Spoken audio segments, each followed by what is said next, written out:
So this is where we are. It's not where we had wanted to be. If half the world's gone mad, the other half just don't care, you see. You die. Hello everyone, welcome back to the Thefilmbudspodcast. This is episode number 28, I think, and my name is Henry. Braden? I'm Chloe. And today we're going to be doing The Shape of Water, the new Guillermo del Toro film, and then we're also going to be doing the new Netflix film, Bright. And then... I forgot I watched that. Okay. That's pretty much the I've been trying reaction a lot of people I've been have, trying to I think. forget. Yeah. Yeah. And then we got some listener questions and some other stuff, and so it's going to be a good time. And we all hope that you had a nice holiday. And, well, how's everybody? I'm good. Good. Good holidays. Mm-hmm. A lot of good food. That's you know, no ostentatious gift giving, which was nice. And Oh, whoops. it was a lot of practical stuff, and everybody gave each other gift certificates for restaurants. Oh, nice. So even more good dining in the future. So that's my family. We just like food now, but you know, I wouldn't necessarily say we're gluttonous. We just like a nice meal every now and again. You're gluttonous. Yeah, totally look the part too, don't I? No, you don't. But no, it was nice. It was nice. How was everybody else's holiday season? It was pretty chill, yeah. It was nice. I got a mini drone. A mini drone. Yes, I'll show it to you off air, but it's been fun. And How mini is mini? it's like this. Oh, so it's This small, is, but it's not dinky. Because my dad gave me a little toy drone a few years back. yeah, and it was it's bigger than that. okay. It has like a 16-minute battery, and so I've flown it over the house, and I'll enjoy it for at least another day before I crash it. So Yeah. Boom. yeah, Bye drone. pretty My much. stepdad has one you can probably have. Nice. He's never used it. Cool. Is he a drone enthusiast? No, Is that what they're somebody Drone gave it enthusiast? to him.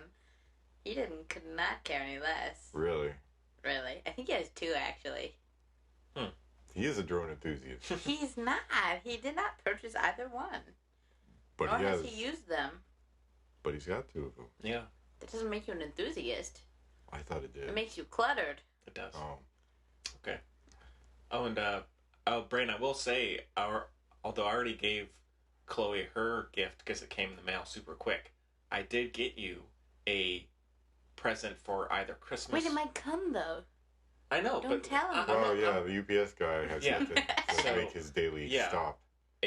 Whether you call it a Christmas gift or just a appreciation gift for doing the podcast. Just for being alive. Yeah. Just for being alive. It's supposed to come between 26th and the 28th, so it's possible it'll come while we're recording. Okay. But if not, then I'll give it to you. That'll be fun. I could open it on air On and air. everybody can listen to the crinkles crinkles? paper. We've all been hoping, yes. So, actually, it won't be wrapped, but Oh. it's just in a box. It'll be in a box. Ooh la la. In a box. I in a give all my box. presents in boxes. Cool. I do bags. I do bags and tissue paper because I'm terrible at wrapping gifts. I'm bad at I've wrapping. never wrapped a gift. No, I just don't like the Never? waste. I'm also I don't believe in wrapping paper. I'm that person. What? Don't believe in balloons or wrapping paper. Just total waste. Okay. I believe in Crystal Light because I believe in me. I don't know what that is. Don't worry about it. It was an old ad campaign, I think from the 80s, so you're a bit too young to... But it was... Missed that one. Sorry. Missed the cutoff. But, No, I just give things in old boxes. Or, as you know, wrapping paper once given to me. I just wrapped Henry's present in the wrapping paper he'd given me. oh yeah. That Actually, works. my sister stole hers, but I hope she liked your gift. yeah, she did. I just do the little gift bags Yeah. because those can be reused. And I do tissue paper, which sometimes can be reused, sometimes not. But I mostly it's just I don't like wrapping things because I'm terrible at it. It requires That's geometry fair. and straight lines. I and hate such. geometry. Yeah. I'm not good with the geometry and the straight lines, Yeah. especially when I'm holding a pair of scissors. Mm-hmm. You get frustrated. Oh. I end up just tearing things with my hands instead Yeah. of trying to cut it because it's, you try to do the straight thing with the scissors and they just off to the left and then back to the right. And then it's just, It's the thought that counts. Yeah. Cool. Well, Chloe, anything new with you? No. I mean, probably. I'll probably say it as an outburst while we're talking about something else. Right. It's As my you style. do. Yeah. I'm glad people tune in to listen to the film commentary because if you're actually tuned in to listen to our stories or our personal life, it's pretty pathetic. Aw, So, no. how are you this week, Henry? Anything new? No. I'm Chloe, sure I have anything going something. on with you? No. I'm sure I have something. I'm sure you do. I'm sure we all have I something. had to put some say. grown drunk men to sleep in my house. That's very peculiar. Yeah. That's all. You don't get any context. Okay. Fair enough. All right. Also, I low-key hate Sam Higgins, but he doesn't listen to this, so it's fine. You sure? Did I low-key hate Sam Higgins? No, the other one. Yeah, I'm sure. Okay. Yeah, he's too hipster. Yeah. Loki? Yeah, low-key. Who's Loki? I low key hates him. Low-key. Oh. Not like Tom Hiddleston. Okay. I was Yeah. going, what is... But I do, that works because I also low-key hate Tom Hiddleston. You shouldn't. He's kind of a jerk though in real life. Is he? Yeah. Seems pretty charming. That doesn't make you not a jerk, Henry. Okay. Boy. Gosh, gee whiz. You're just a charismatic jerk. Yeah, true. Okay. So, Fair enough. yeah. I don't have much an opinion on him, but... all right. Well, unless there's anything else... I got featured on Marco's Snap story. Thank God. Thank God. I didn't even know what that means. Solidifies friendship if you're on someone's Snap story. Snap story? Yeah. Oh, here's the mail guy. Let's see. He could be bringing Braden's gift right now. I'm excited. Yeah. My heart's aflutter. Just, here, y'all, Oh, we have nothing to talk y'all about. talk That's the about whole for point. a quick What's second. the Snap story? Oh, Explain do you know what that one. Snapchat is? Oh, yeah. Okay, Yeah, so yeah. it's like It's a just post that. on that. Okay. Like to everybody for 24 hours. Okay. Yeah, that's it. Oh, I gave for, wait. Okay, this is not good podcastery. I made, Kira really likes when I give her paintings for holidays, etc. Can you tell who my painting, that's not a good picture, let's see. Can you tell, that's not good either. Can you tell who my painting is of? That's an impressive painting, but Oh, habit no. by Helena Bonham Carter? It's a boy. It's a boy? Fair enough, though. He's very girly Okay. looking. It's a boy. He's in a TV show that we both like. Jew. He's also in a movie with a clown that you Oh, never... he's the kid on Stranger Things. Just terrible. He didn't recognize Finn Wolfhard in my painting. Great, Crushing how me. could you? But no gift. But the UPS guy could still come while we're recording. So Okay. I'm crushed now. cross your fingers. She knew Braden. exactly who it was. Everyone except for you two that I've shown it to has known without skipping. Well, boys a have beat. an awful time with spatial awareness and facial recognition and Yeah. stuff. So it's a proven fact. I don't know. Anyways, after that little bit, should we get on to some reviews? Yeah. All right. So we can get into our review of The Shape of Water, and we should Listen. have clips. So take a listen. If you look at this, look. Some of the best minds in the country peeing all over the floor in this here facility. There's pee freckles on the ceiling now. How they get it up there? Just how big a target do they need, you figure? They get enough practice, that's for sure. My Brewster, no one's ever called him a great mind, but even he manages to hit the can 7% of the time. Excuse us, sir. No. That's all right. Go ahead. You ladies seem to be chatting enjoyably. Girl talk, no doubt. Don't mind me.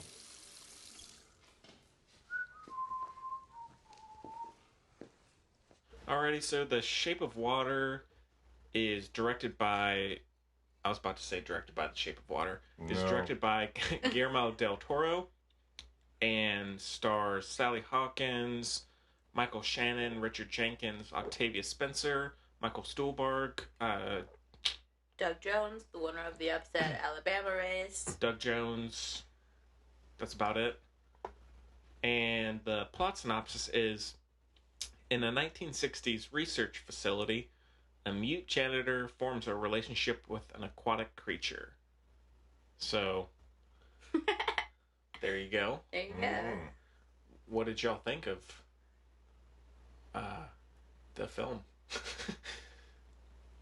Chloe, go for it. 80,000 stars. That's mighty generous of you. Yeah.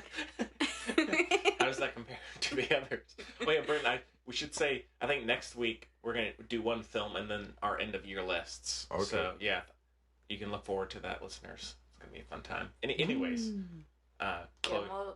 Guillermo del Toro is just a visionary.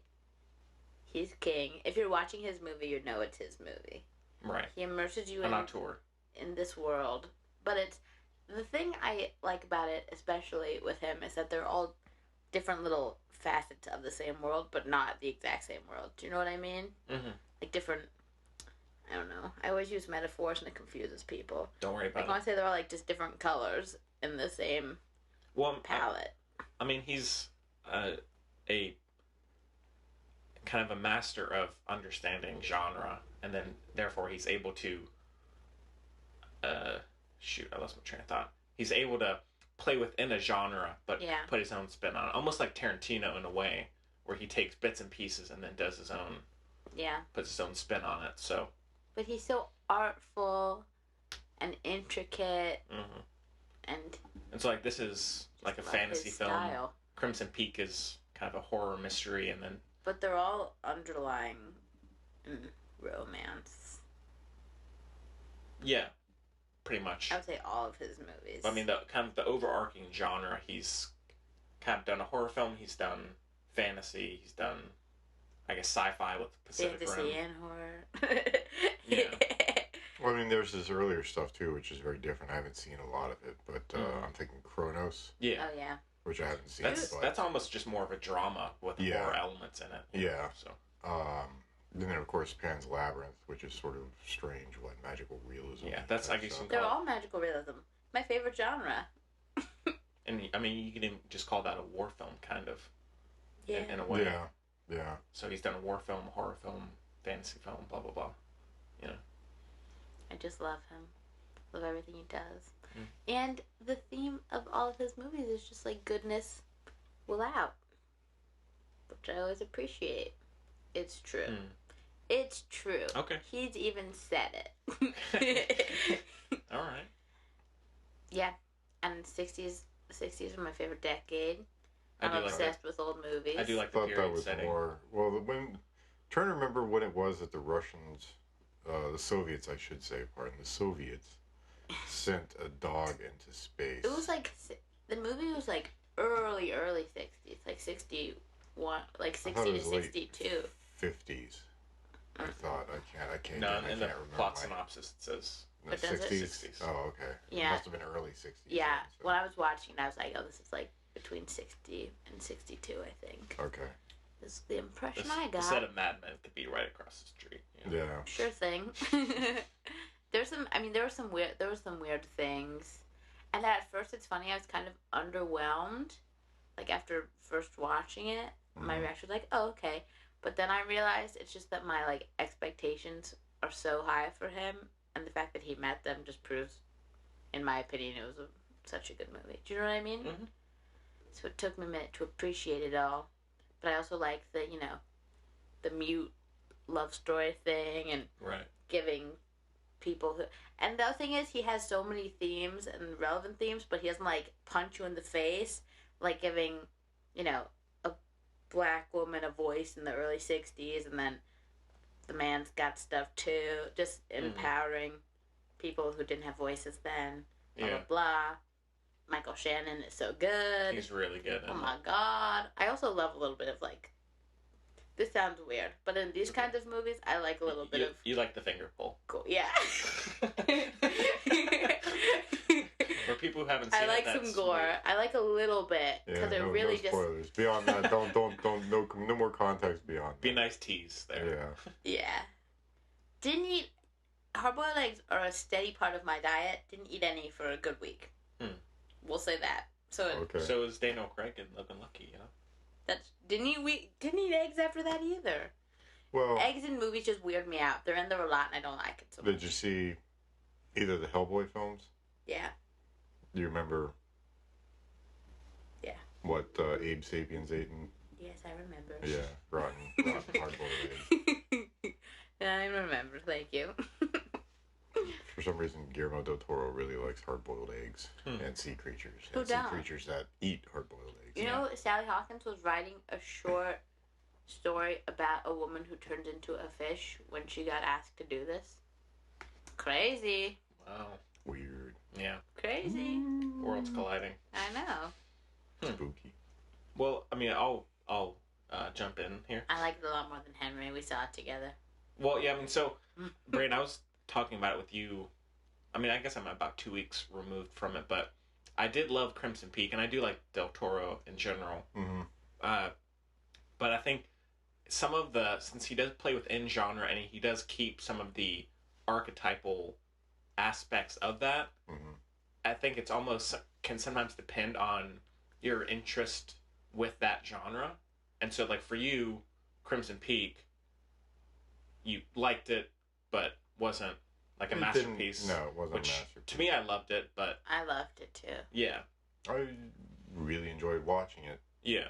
But if I step back objectively and think about the quality of the film, it was shot spectacularly, it was told spectacularly, the acting was spectacular, cinematography, the direction, it was all the parts were there, but there was nothing.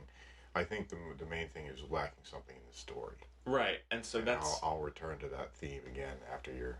And so I kind of feel about... Braden hated it. I kind of feel about the Shape of Water, how you did about Crimson Peak, where I liked it, but at times it just felt just a little too ordinary, and just kind of... I loved everything with the creature. I thought the design, the sound design, everything about it was fantastic, but most of the other elements I just found were a little too simple at times. And I mean, I thought all the performances were really good, and the kind of quick moments of violence were very effective, and looked great. But for me, I was just kind of waiting for things that I weren't expecting to happen, and they never really did. So, I liked it, but I didn't love it. I enjoyed watching it, and it's like a lot of Guillermo del Toro's films. I enjoy watching it. It's entertaining. It's 2 hours worth of it's 2 hours worth of killing time, but I don't walk out of the film thinking to myself that was enlightening. There was a eureka moment. I somehow feel a better person for having watched this film. It's as technical feats, Guillermo del Toro's films are always superb. The acting, the directing, the cinematography, his sense of aesthetics, it's all superb.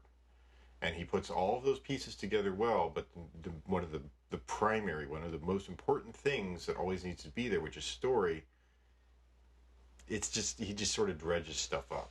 There's really nothing all that spectacular or different about what this is. And Chloe's giving me a look. Chloe's looking. And I defy you. My fiance, I watched this with my fiance. We walked out of the theater, and then the next day she said, "Yeah, it's basically just Beauty and the Beast." I hate when people say that. Isn't it though? It is. Why? It absolutely is. How? Aside from the obvious, I mean, how? That's Aside the from- point. No. the holidays. Aside from her just being a woman, just by the way, because beauty is objective, so we're out of this. Doesn't Just a matter what the lady, gender of the person and is. then- It's somebody. I mean, it could be And- a male. It could have been And a sea creature. It could have been I forget the actor's name, but the fellow, the gay man. Could have been the gay man and the sea creature. It doesn't matter what the No, gender of the that's not what I person mean. That's not what I is. mean. I just mean aside from it being. Explain to me how it's Beauty and the Beast, aside from a creature. Because it's and a this human creature falling in who's love. shunned and not understood by people. Same thing in Beauty and the Beast. Except A for, creature like- who's shunned and feared by the A village. supernatural type character. It's not Right. the whole village, it's just half the people in the movie. I'd say it's if it was shown to the world, I'd say the majority There'd of be people would hate fear and repulsion. You don't know that. Which is why it was Speculation. kept, It's 1960s Yeah. America. yeah, You know? which is why it was kept under lock and key in a laboratory. He was worshipped where he came from. Right.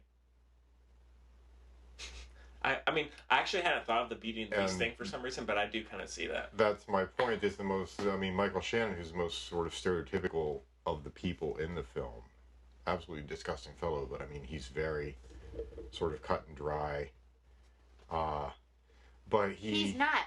Guillermo del Toro does a really good job. The best villains are the ones where you're like, okay, I see your point. The second best, the other quality you need for a good villain is for them to really think they're doing the right thing.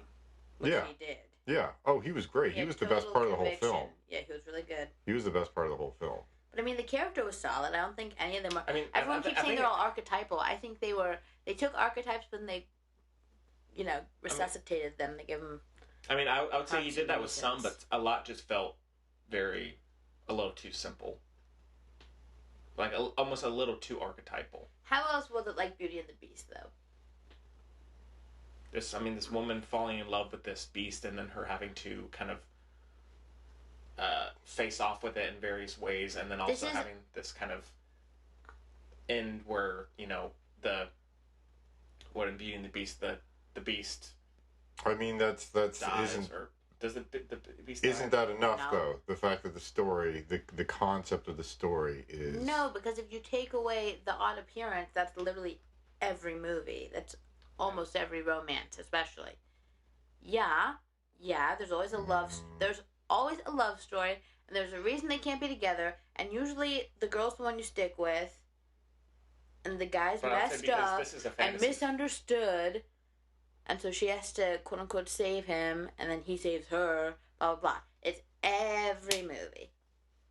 It's every romance story. It's I mean, I the would same say a thing. lot of films do draw from Beauty and the Beast, but I'd say since this is a fantasy kind of period film, it feels very much like No. that to me. Also, in Beauty and the Beast, she's in his world, right? And this one, he's in her world. Makes a huge difference. Yeah, but again, that's it. Just the roles are flipped, which again, well, that's that's kind with of what every story. Del If you Toro just- does. But I see your point. So I'm sorry, Chloe. I just disagree. I mean, that wasn't because I hadn't even really thought about that until you brought it up. But I just think that's mean, basic. I think that the film that's is. the point. I'd say the story is The very story basic. is basic. No. Yeah. The story is basic. I mean, He's taken a nice classic story, which he acknowledges because he makes homages to the old films and stuff, Right. which are all this simple. But he's sewn in. He hasn't Well, done and all this- anything that has really stepped outside of or challenged. There's no gray area in any of his films. I'd say It's always absolutist. The closest thing that came to sort of a gray area, Pan's Labyrinth a little bit, and ever so slightly with Tom Hiddleston's character change in Crimson Peak. Because he was doing the con and then he changed and he became a good guy and actually fell in love with Mia Wasikowska. But I don't think you need all of that in every movie. This one's an observation of life through a little looking glass because it's a different world that's similar to ours and different in enough ways. When that goes with like the time period and also the magical realism and blah blah blah. And I don't think there's anything wrong with it. I mean, there's nothing offensively wrong with doing No, that. It's just that, at least in terms of my viewing of it, I was never bored, but I was just like, it felt just too similar to... I didn't know what was going to happen the whole time. Oh, I wish I could have been like that. Yeah. You didn't either, please. No, if I mean, you like, think back, there's like, no way. The final, like, in particular, the final sequence, I could just telegraph everything that was going to happen in that final scene. I'm like, oh, so he's going to go and do this, then she's going to... Yeah. You know, and what's wrong with that, though, sometimes? I didn't know how it was going to end. No, if that was the only time I felt that, that's one thing. But, like, in terms of the majority of the film, it felt like an almost a small scene with the waiter guy, the what happens with his character and Richard Jenkins. Yeah, like that's just such a, like, easy... I felt, first of all... Switch. It's relatable, though. It happens to people all the time. It's so... And he uses... It's so common. No, like, it's in a way inspiring, though, because a lot of people wouldn't act the same, or a lot of people grapple with that. And yeah, it's more minor, but it happens to everybody. Yeah. But I mean, it's almost like how my issues with Detroit, like, at times the characters were just so blunt in terms of their kind of their changes and their perspectives. It just felt like I'd seen that. I'm not saying it's not relatable. I'm not saying it doesn't happen. Sure it does, but it just, like, I'd seen that so many times before, I felt. Well, what do you want? I don't understand what you want in something a movie. A little more complex or unpredictable. Yeah. Well, at least the real characters who would act a certain way, you can't just because they're, like, little characters, you can't make them, you can't just, they're not like voodoo dolls, you can't just, like, pick them up and throw them against a wall because you're bored. Well, I know, I understand. Like, and because I would like to rewatch it, and who knows, on rewatch I may end up loving it. But, just this time I was, like, kind of slightly underwhelmed. Again, I loved everything with the creature, and was probably one of the better designed creatures that I've seen in film recently. Yeah, Doug Jones always does a spectacular job. Yeah. He was the one that played Abe Sapien in the Hellboy series. Yeah. And he did really amazing. Yeah, it was voiced by David Hyde Pierce of Niles Crane from Frasier. But David Hyde Pierce actually said, "Do not put my name in the credits because it's Doug Jones who really breathes life to it. I'm just the voice, but he's the movement, the character, and so put him in the credits. Don't bother putting my name on there." But I mean, I thought, again, it looked very good, like that kind of classic Del Toro blue look and green. Love that. Michael Shannon is amazing. Sally Hawkins really good. Richard Jenkins. Quite good. Octavia Spencer. Really She's good. Her. Yeah. Just that was kind of like those aspects were kind of all that was there when I was watching. It just felt. Oh, you mean every important piece of a movie? No, the story. No. The story was lacking. The story was solid. No, because like I can tell. Okay, when she meets this guy, there's gonna be that what happens, and then they're gonna, you know. Well, let me put it add in a few other things besides just. Oh, it's the story. Okay. So you've got the story. The relationship, the arc of the relationship between Sea Creature and Sally Hawkins feels very rapid, very forced. Oh, that's what Cooper said. Yeah. What? It did. No, Cooper made some good points. Another point that he made, it was totally inconsistent, which is also right. It swerved back and forth between Michael Shannon, who's not just a bad guy, but just an absolutely despicable piece of human excrement. It's showing how people spend their time. It's supposed to be inconsistent. How people choose to spend their lives, the way they choose to live their lives. Well, right. I'm not talking about that. I'm talking about it swerving between being sort of Disney fantasy, Disney romance, and this exceedingly dark... not horror film, but heavy, dramatic, dark, violent, and it's the lenses through which each of them sees the world. I didn't mind the tonal changes, but I did feel like it's not a spoiler to say what the character. No, they say it. Okay, to say that there's a romance, I felt like the transition from Sally Hawkins being just a savior of doing what she does first to being a romance, it felt like, oh, okay, so... Well, why does it... like... Here's my question. Why does it even have to be a romance? Yeah, I felt like it could have... Right? It could have just been a... No, I mean, I agree. Honestly, I would have preferred if that hadn't happened. I mean, it could be an infatuation with the creature, but as getting to understand something outside of your daily life, Yeah. right? But why does she have to become infatuated? And then there's this whole sexual angle, which again the total inconsistencies. Not only is it the excessive violence which is brought in by Michael Shannon, but then you've got this rather gratuitous amount of sexuality in the film. Yeah, I mean, I don't know if it's that gratuitous. I didn't have. I mean, it's not gratuitous. It's not graphic in terms of it, but it's very explicit in terms of. I mean, you know, the opening first couple of minutes. What is she doing in the bathtub? Yeah, but there shouldn't be. Yeah, but guys do that in movies all the time. Did they show that? I have not seen a film this year with a guy masturbating. Happens a lot. Spoiler. And it's just showing that's part of her routine. It's showing that it's something that's been sterilized because you can't relate to anyone, as opposed to what happens later. I mean, I don't have an issue with the sexuality, really. I just felt like transition from a friendship or a partnership to that was like, well, it's not. What does that serve? It's not. It's not necessarily sexuality. Sexuality it's just part of human nature. I just felt like, does it necessarily fit with this film? With the story that he's telling. Mm-hmm. I mean, I wouldn't say maybe at times. Well, it also depicts a parallel again between Michael Shannon and Sally Hawkins' characters. Yeah, I mean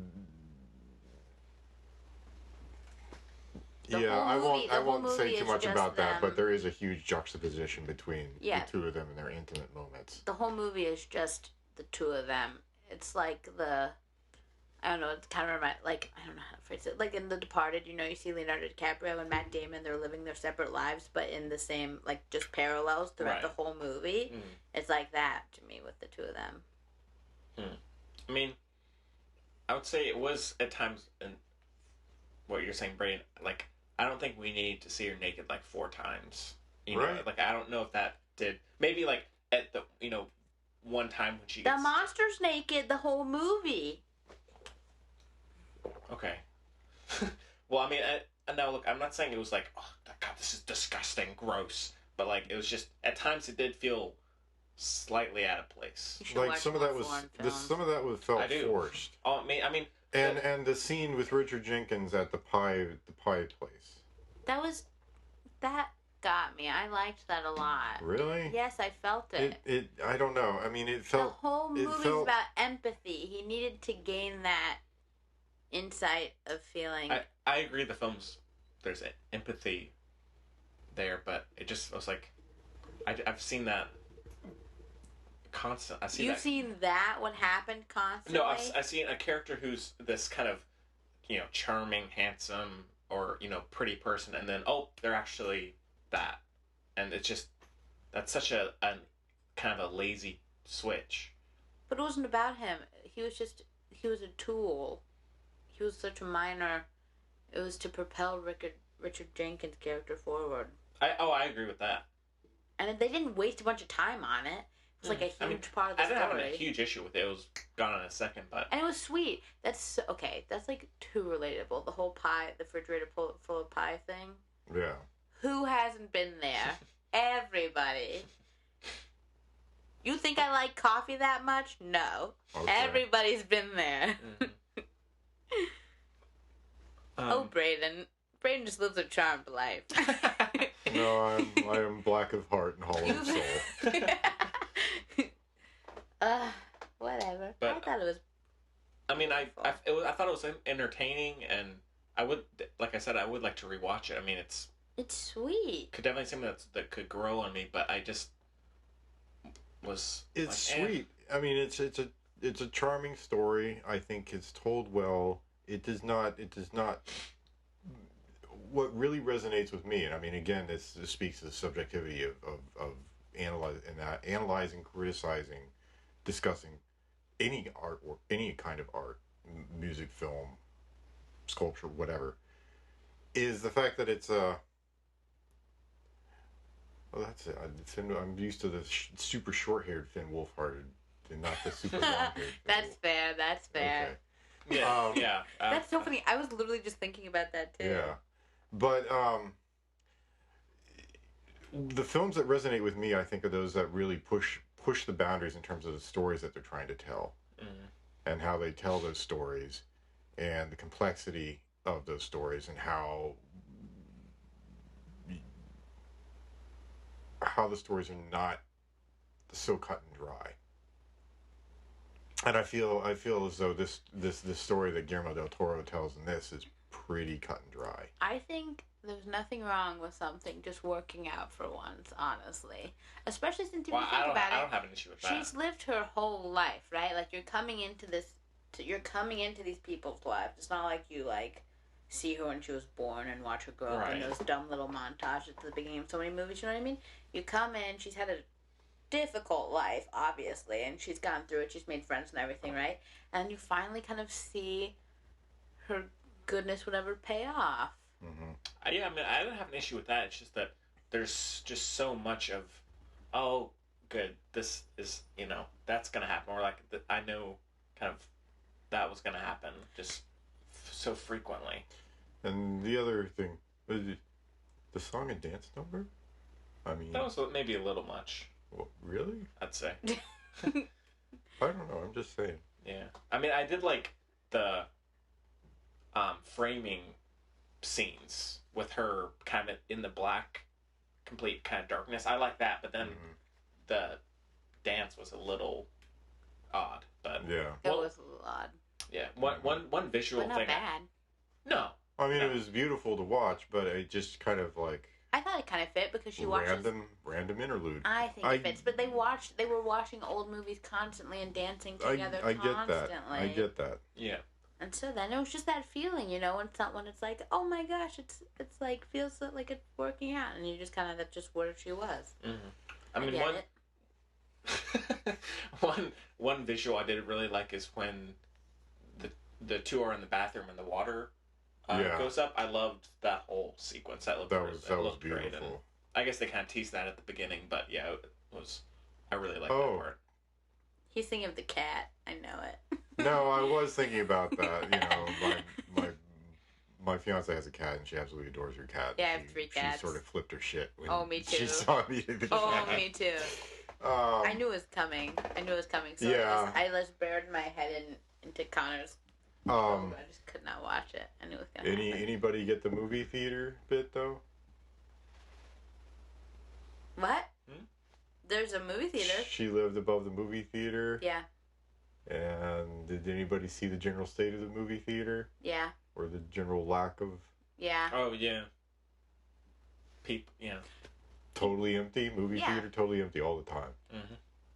I think. So I think Guillermo del Toro is aware of what's going on with the actual movie theater industry. This is pushing it, I feel like. Well, all of his films don't do that well. I guess this one is kind of maybe doing a little bit better. This one's doing a little bit better. There were loads of people in it yesterday at the Chelsea. Yeah, this one's doing better. And also the budget's pretty... Like, he made it under 20 million? What, didn't he? Yeah.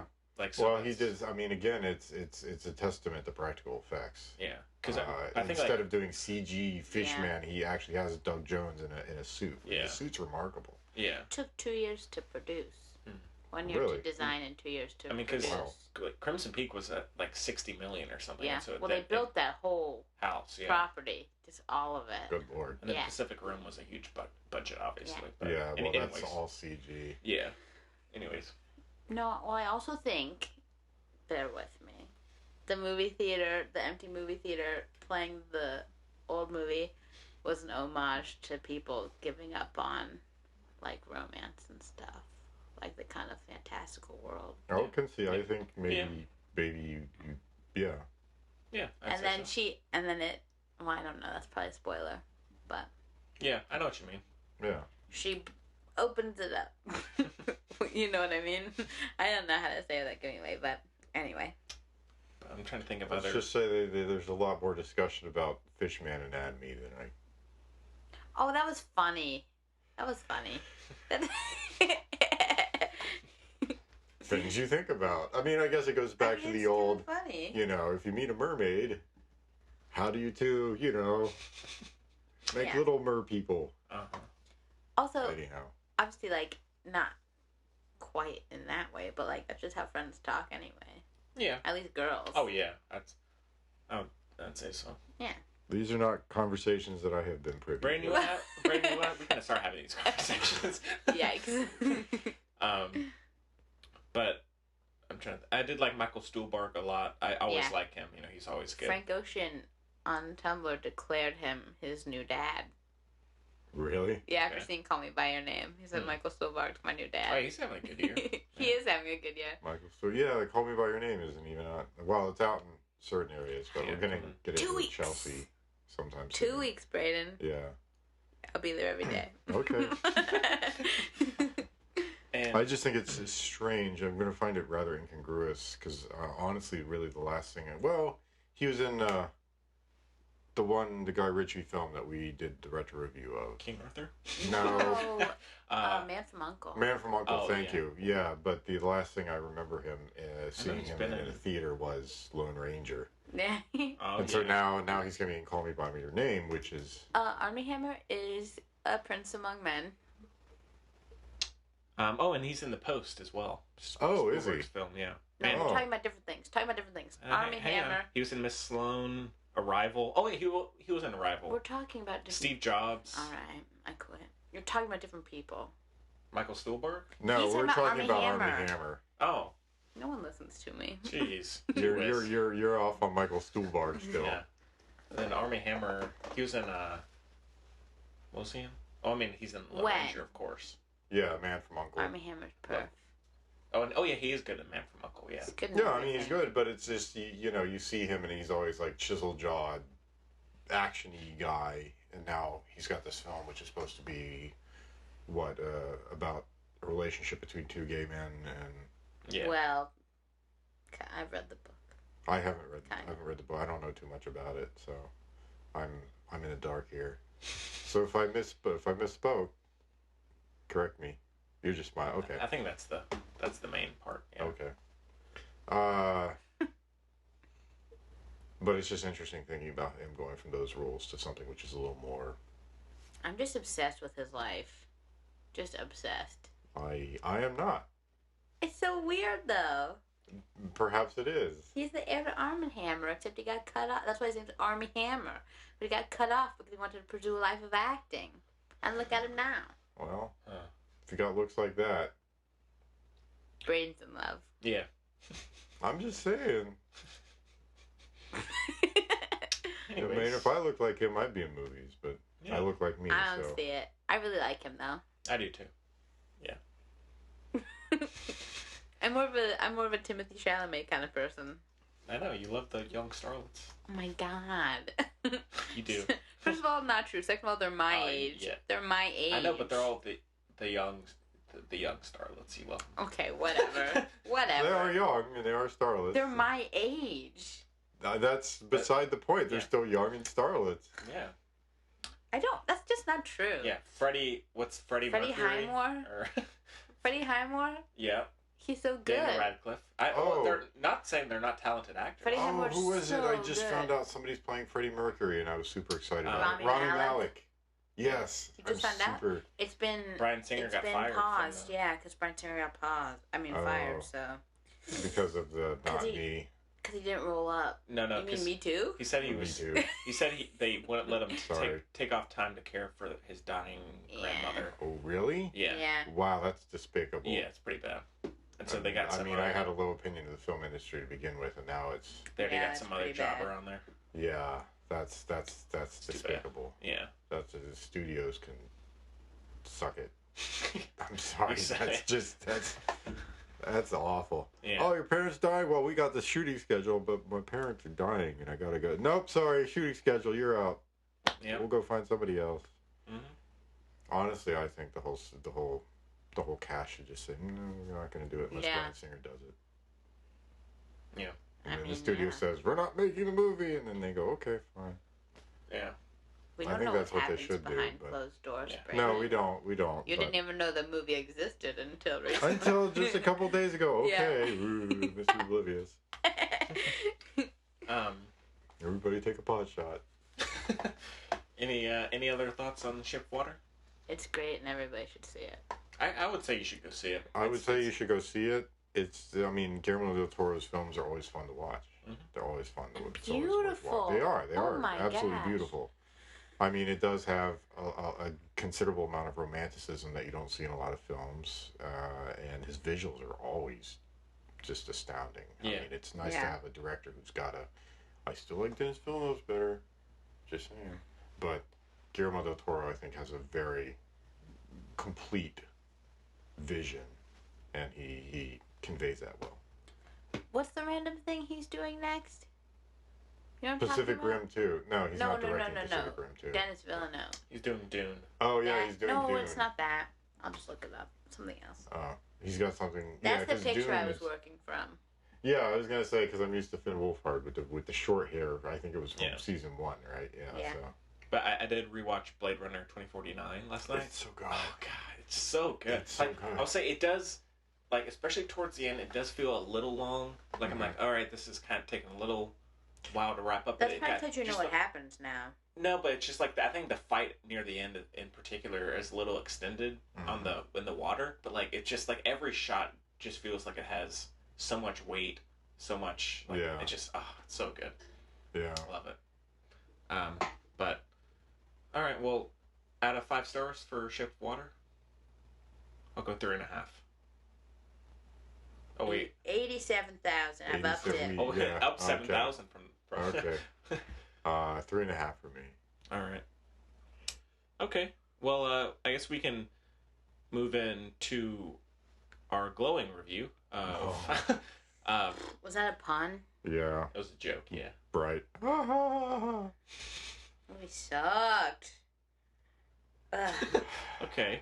Well, there you go. That's our That's review. that's it. Pretty much. I'm Let's move on. sorry. Okay. Let's move on.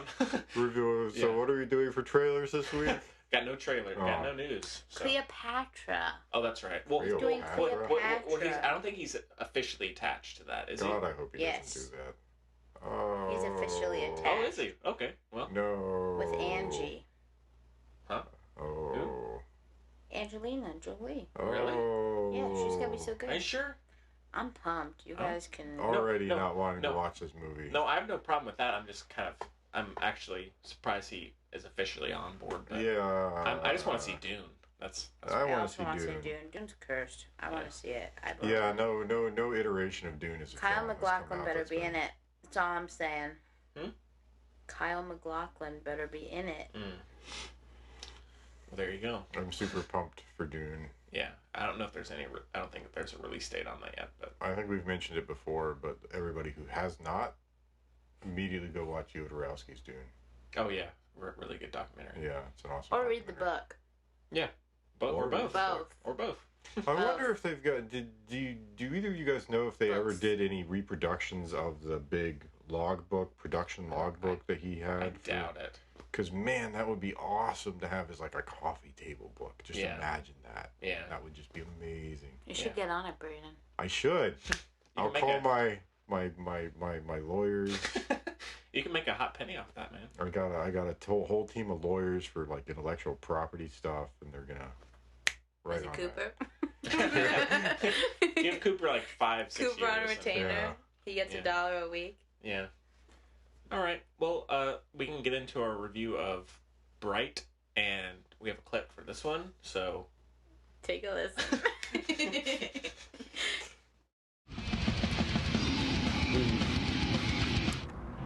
We will not be listening to no orcish music. I believe that you're lacking in love, Ward. I'm what? By love, I mean, like, physical. I don't need no physical love. Humans have physical tells. Tells, huh? Yeah. It's called a face. Well, I ain't making no face. Like the face you're making right now. I ain't making no face right now. Yeah. Oh, so you know human face, you know. I You got a lot of A them. lot of them. Show me the face a orc makes when he just shut the fuck up, and don't say shit, and just drive to work. Yeah, that's it. That's it. Oh, you got that one. So, Bright is directed by David Ayer, stars Will Smith, Joel Edgerton, Numir Paz, Edgar Ramirez, Lucy Fry. That's about it. And the plot synopsis is Set in a world where mystical creatures live side by side with humans. A human cop is forced to work with an orc to find a weapon everyone is prepared to kill for. So this one just got released on Netflix, like a Netflix original, this past Friday, I think. Most expensive. Yeah. $90 it's their first million. It's their first blockbuster. Ooga, ooga. And it already it's contractually They already have a second one. sequel. Really? Yeah. Yeah. Oh my God! Why? Yeah. Why? I don't know. Couldn't believe it. I mean, are they even? How do they even make money off of something like that? That's what I want to know as well. Well, they don't. Aren't they in super debt? Yeah. I Yeah, think they about this are. way too much. Like, this literally keeps me up at night how much debt Netflix is in because I just don't understand how it happens. Yeah, I don't either because apparently their numbers are the highest they've ever been. The number of subscribers, the number of people who use the service, it's stupendously high, and yet they're in just huge, overwhelming amounts of debt, and then they're still cranking out new material. So confusing. Why don't they cut back on all of the crap that they make? Focus on improving those properties that actually do generate viewership and revenue for them. Yeah. I don't know. Anyhow, it just strikes me as very, very strange. Triggers me. Triggered. Also, the rude name of the production company is Trigger Warning for whatever, Studios, Productions, whatever it is. Mm-hmm. Rude. I know I say triggered like a joke, but still, it's rude. It's rude. Okay. It is. Okay. Whatever. No, I hate everything about it. It's so stupid. Okay. Fair enough. How was it so bombastic yet so boring? I don't know. See, that was my problem. Is honestly, the first 15 or 20 minutes were great. That's what I thought. The first 15 or 20 minutes were great. I really liked it. It had a District 9 kind of feel to it. Yeah.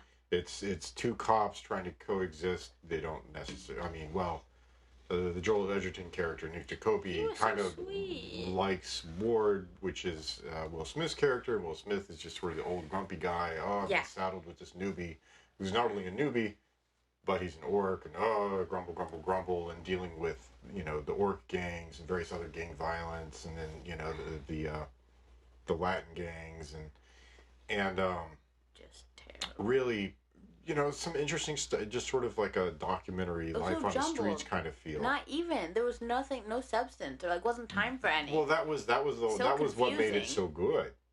What? That's the point. Is life is a jumble, and it was just End sort of of Watch nice. was so good. End of Watch was spectacular. Yeah. Fury is spectacular. I'll say, I defended Suicide Squad, but like this, and again, like the first 10 or so minutes, wow, I think people are wrong about this. Yeah, that's what I thought. Really? I watched even like the first 15, 20 minutes, and I thought, this is solid. Why are people hating on this? And then the plot happened. Yeah.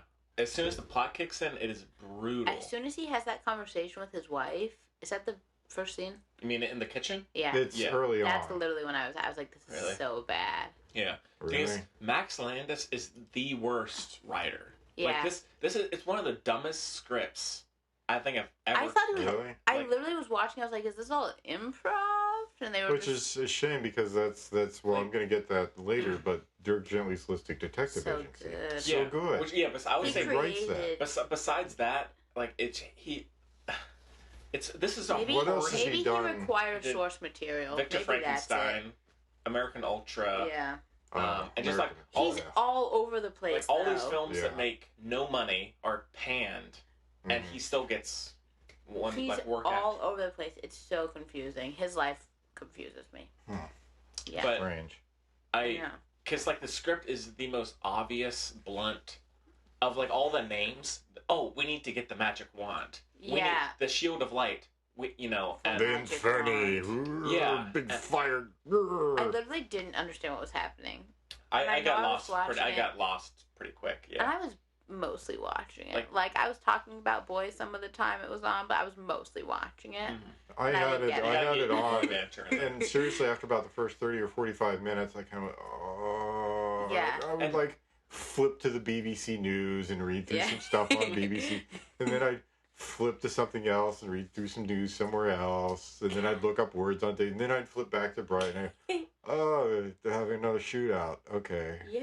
And the thing is, my I God. really wanted to love this because it has Noomi Rapace, and it had this kind of weird Her fantasy. I mean, I like. Her suit was Yeah. my favorite part of the movie. But, like, oh my I just God. like the elf hair. Yeah, like, I like it all. I know. The hair. I went in so wanting to like it, but it just Me too, cause the pacing is horrendous. Yeah. It's just bombastic scene, plot. But then action, also action, no action. plot.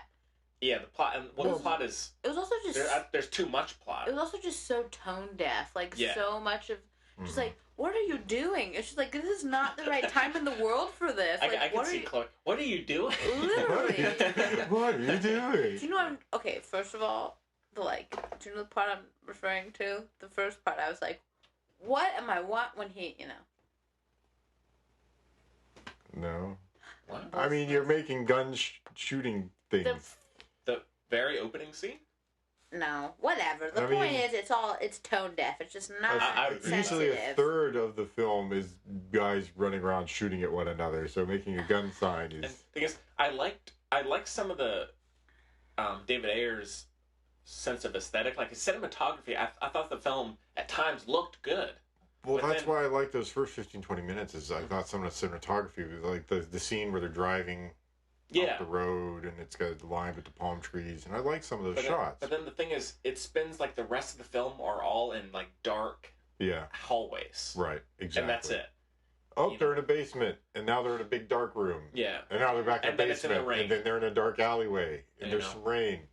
And, I mean, it's just so... Which is... Oh, and then which they're in Blade Runner... Then they're in a that's- strip club. Yeah. And, Which for Blade Runner, that works. Looks fantastic. But, like... Well, the thing is, you got to remember Blade Runner when they go to see Deckard. Yeah. All these other in places, Vegas. yeah. And the color palette completely changes. And the Yeah. color palette in Jared Leto's office, Yeah. right?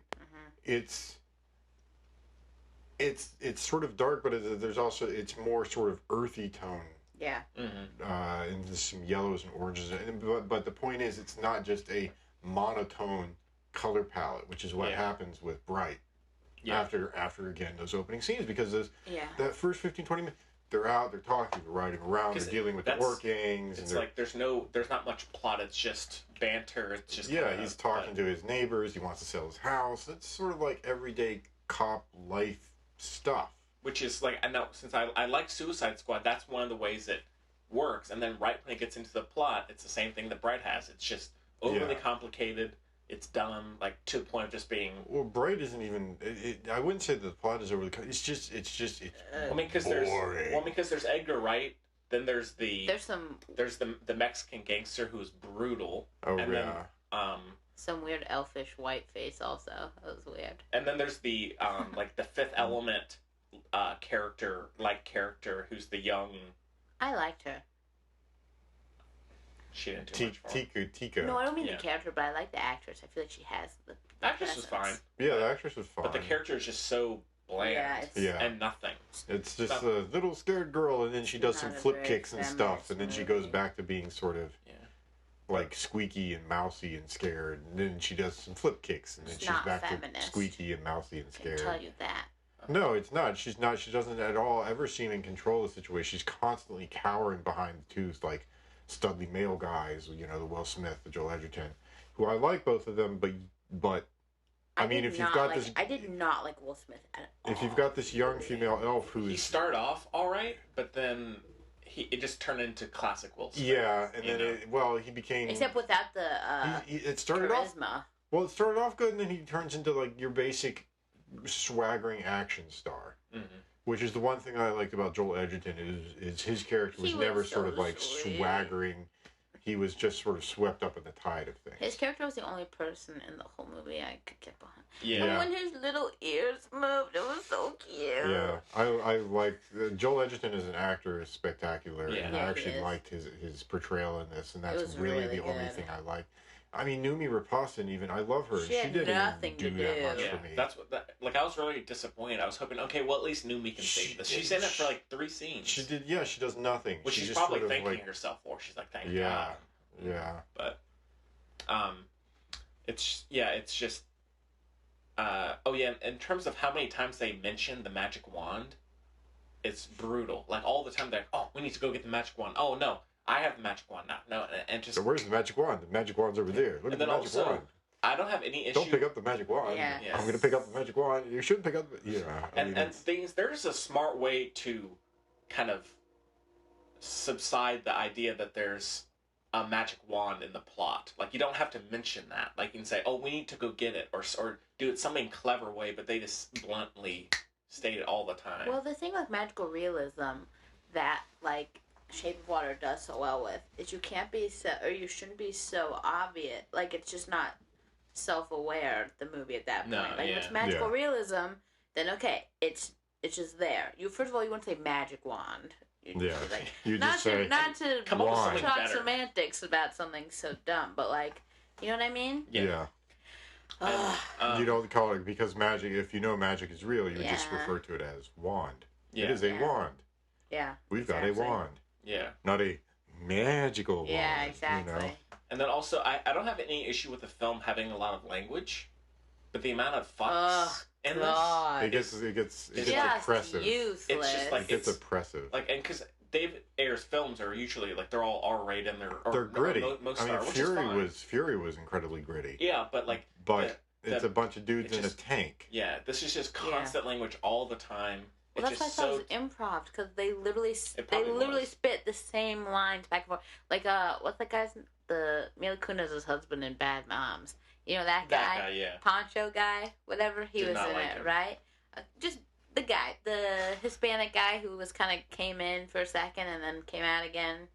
In Bright? Yeah. Whatever. When he and Will Smith were talking at the gas station, and do you know what I'm talking about? They're talking at the gas station, and they're literally just saying the same line to each other. Like, Will Smith literally repeats himself 3 times and so does the other guy. Was this the fellow that was the gang boss? No. No? He's a cop. Oh! Okay. There's a note left for you under the door. Who was that? Rodriguez or something? The fellow that was a sheriff. Yeah. Yeah, okay. Now I know who he is. He wasn't even in the film all that much either. Ike Barinholtz was in the movie. That was fun. Who was he? Morgan from The Mindy Project. Best show of all time. Excuse me. Yeah. But, like, just the amount of just constant language is so tiring and pointless. And it's just, again, another issue with the script is... And if the script had been better, actually could have been passable. But it just is not. Well, I mean, it falls back on such sort of boring... It's, how are we going to make this gritty? Let's throw in a lot of just naughty language, and then have some guns, and then we got a gang with tattoos, and then we got the other gang, and they all wear football jerseys that look, that whole subplot is the Mexican gangster is terrible. They can cut it. What's the point? What's the point? And also, Edgar Ramirez looked so bad. Yeah, he looked terrible. Yeah. Like, I feel really bad for him that he looked like that. Yeah. That was the worst thing I've ever seen in my life. It's bad. Like, it's bad. I could even tell from the trailers, like, oof, that's brutal. I'm sorry, Makes me cringe. But cringy. Yeah. And then the third act was one of the worst things I've ever seen. Yeah.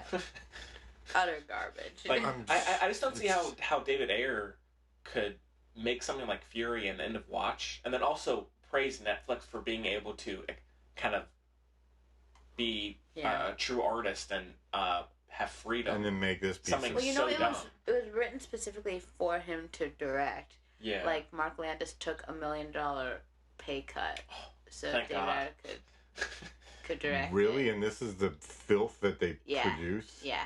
Oh my God. I mean... Yeah. I'm just the messenger. I don't know. That's painful. Stupefying. Yeah. It's stupefying. Mm-hmm. I don't understand that, because this film is a giant raging dumpster fire. It's horrible. It was just terrible. Yeah. I mean, and honestly, I mean, it's I watched the first 15-20 minutes. I sat and watched, and I went, "This is why is everybody crapping on this film?" Yeah. I think this is kind of so far I'm enjoying this. I think it's, it's got a very sort of District 9-y vibe to it. I'm really enjoying it. And then all of a sudden it just goes, oh yeah, by the way, plot, boom. The film just devolves into every archetypal sort of bullshit action flick from the 80s ever. Yeah. It's not great. It's not great. It's not great at all. The one kind of design element I did like is in I guess it's an apartment building or something where there's the young woman up on like against the wall. Oh, the one that got wanded. And it has like that kind of reddish white. That looked really... What was that? And I guess she was like awesome. melded to the wall. I wish there had been more like that. Stuff like that. Strange. But I did really like the design of that. And then I'm trying to think of other stuff. Yeah. I did like Joel Edgerton, although I think once the plot kicks in, he again just becomes very bland. Mm-hmm. Or his character, not the performance really, but... Yeah. Yeah. No, his performance is good, and I like the character, but there's nothing really... Other than the fact that look, it's an orc, there's nothing new or different or edgy or engrossing about the character. It's a charming character, and it's portrayed well. Outside of that, there's really nothing to draw you in. Mm-hmm. Will Smith starts off pretty decent, charming. Really? I thought he was a D-bag. No, I thought he's kind of a D-bag. Well, that's the character. He's just a grumpy old cop. He's some charisma, moving towards his pension, and then it gets into the plot, and then all of a sudden his character is just every other foul-mouthed cop out there. Also, Loki thought it was weird that exclusively women and people of color were mean to the orc, because I feel like they'd be a little nicer to him. But anyway. Sure. Yeah, Will Smith's really mean to him, first of all. Yeah, well, there's the scene where you see the white cops beating the orcs. I'm talking about, what's his name? I thought there was a black cop beating the orcs as well. Yeah. I'm talking about, whatever, main one, Joel Edgerton. Sound it out. Well, I mean, maybe that might have been... I don't know how to spell it, Henry. That might have been intentional, that because there are different species even.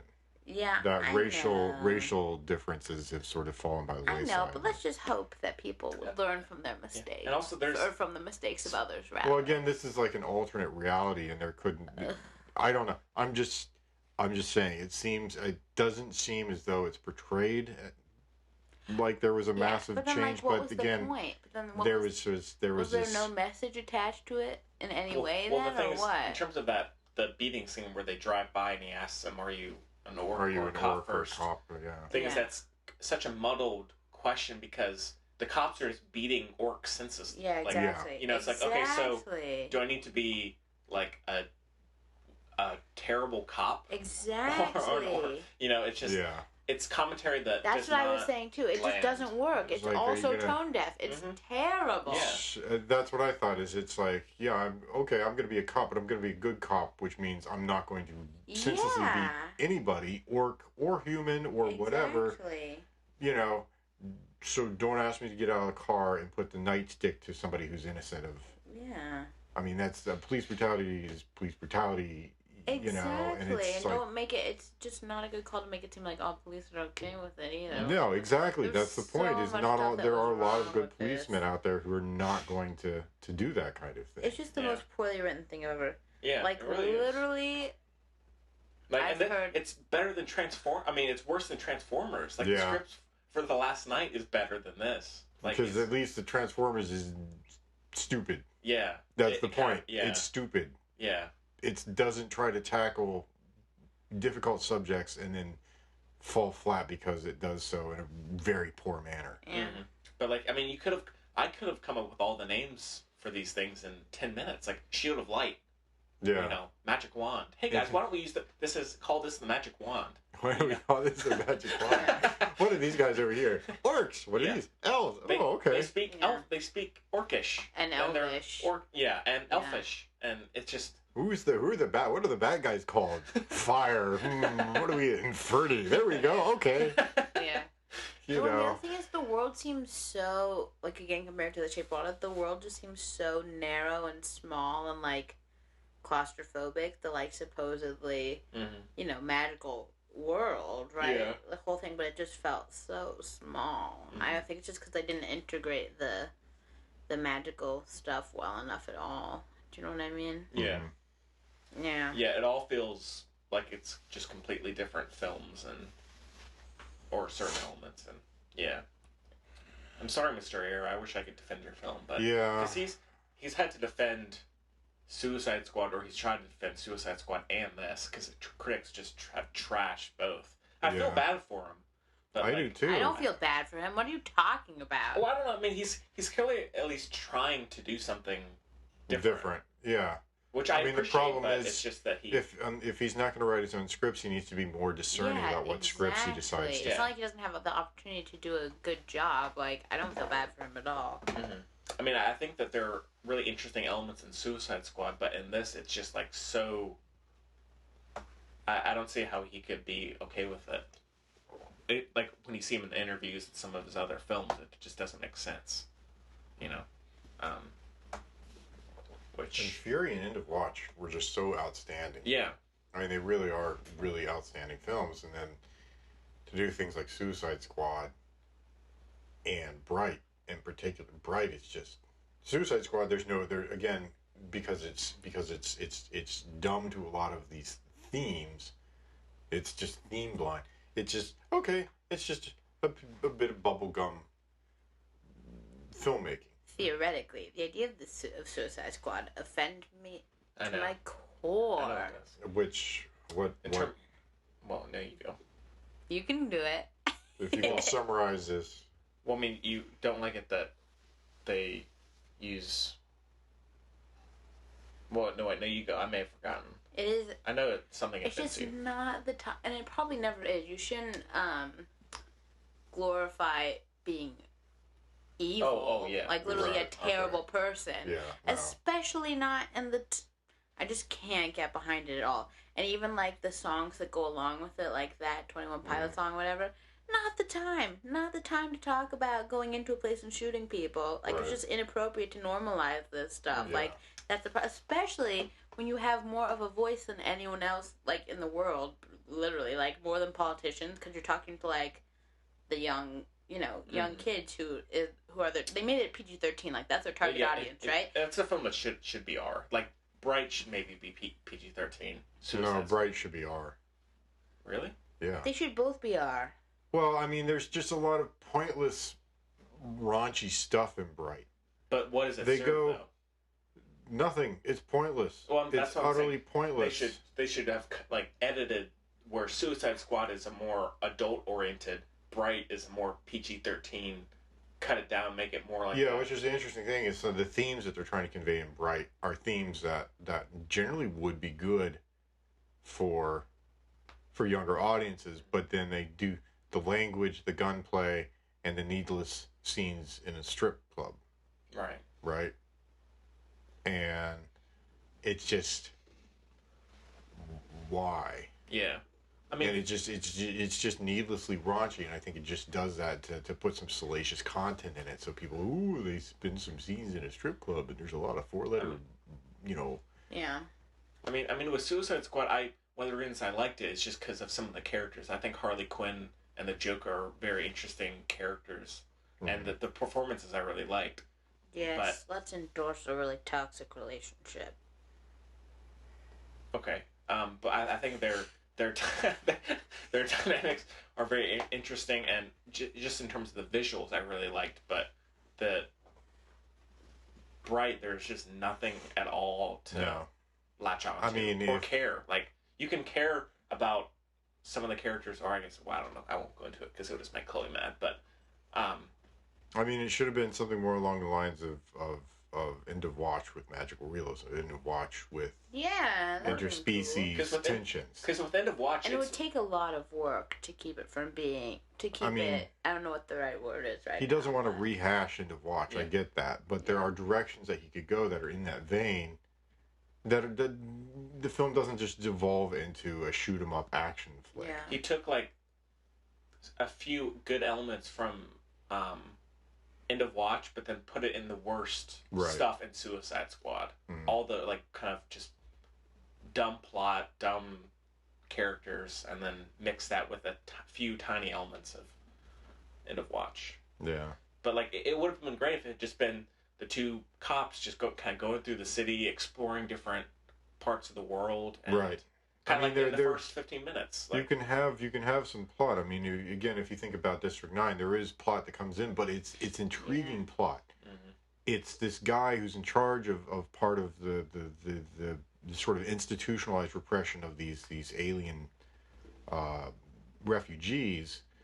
He somehow gets sprayed with something, and he himself goes through a transformation into one of these sort of I guess they were slave caste refugee aliens from something like that, yeah. And that's an interesting twist. That makes for an eminently, I mean, him struggling with that, but then also having to cope with this repressive institution that he himself has been involved with perpetuating, and you know. It makes for an interesting film. And then this, again, there's not an interesting little twisty plot thing. There's not something subtle which forces, you know, these cops to change roles or change circumstances or something like that. It's just you know, oh, the wand, we got to go get the wand. And then everybody wants it, and we got to go shoot a bunch of people because they all want it. And then the evil lady. There you go. Yeah, basically. That's the plot. And it's, and because I know David Ayer is going to be doing Gotham City Sirens, which is going to be Harley Quinn, Poison Ivy, and then... Oh, see, I guess is it Catwoman? Or... Yeah, see, that's the one that I thought Ava DuVernay was doing. No, okay. No, and I know someone else is writing that. So I guess, again, that could go in a complete shit show because of the script. But okay, I'm totally out of the loop then. So David Ayer's doing Gotham City Siren? Okay. Yeah. Because I don't know if... Because Ava DuVernay, she has Wrinkle in Time. She's got Wrinkle in Time. I didn't know she had another... I don't know. I should look that up.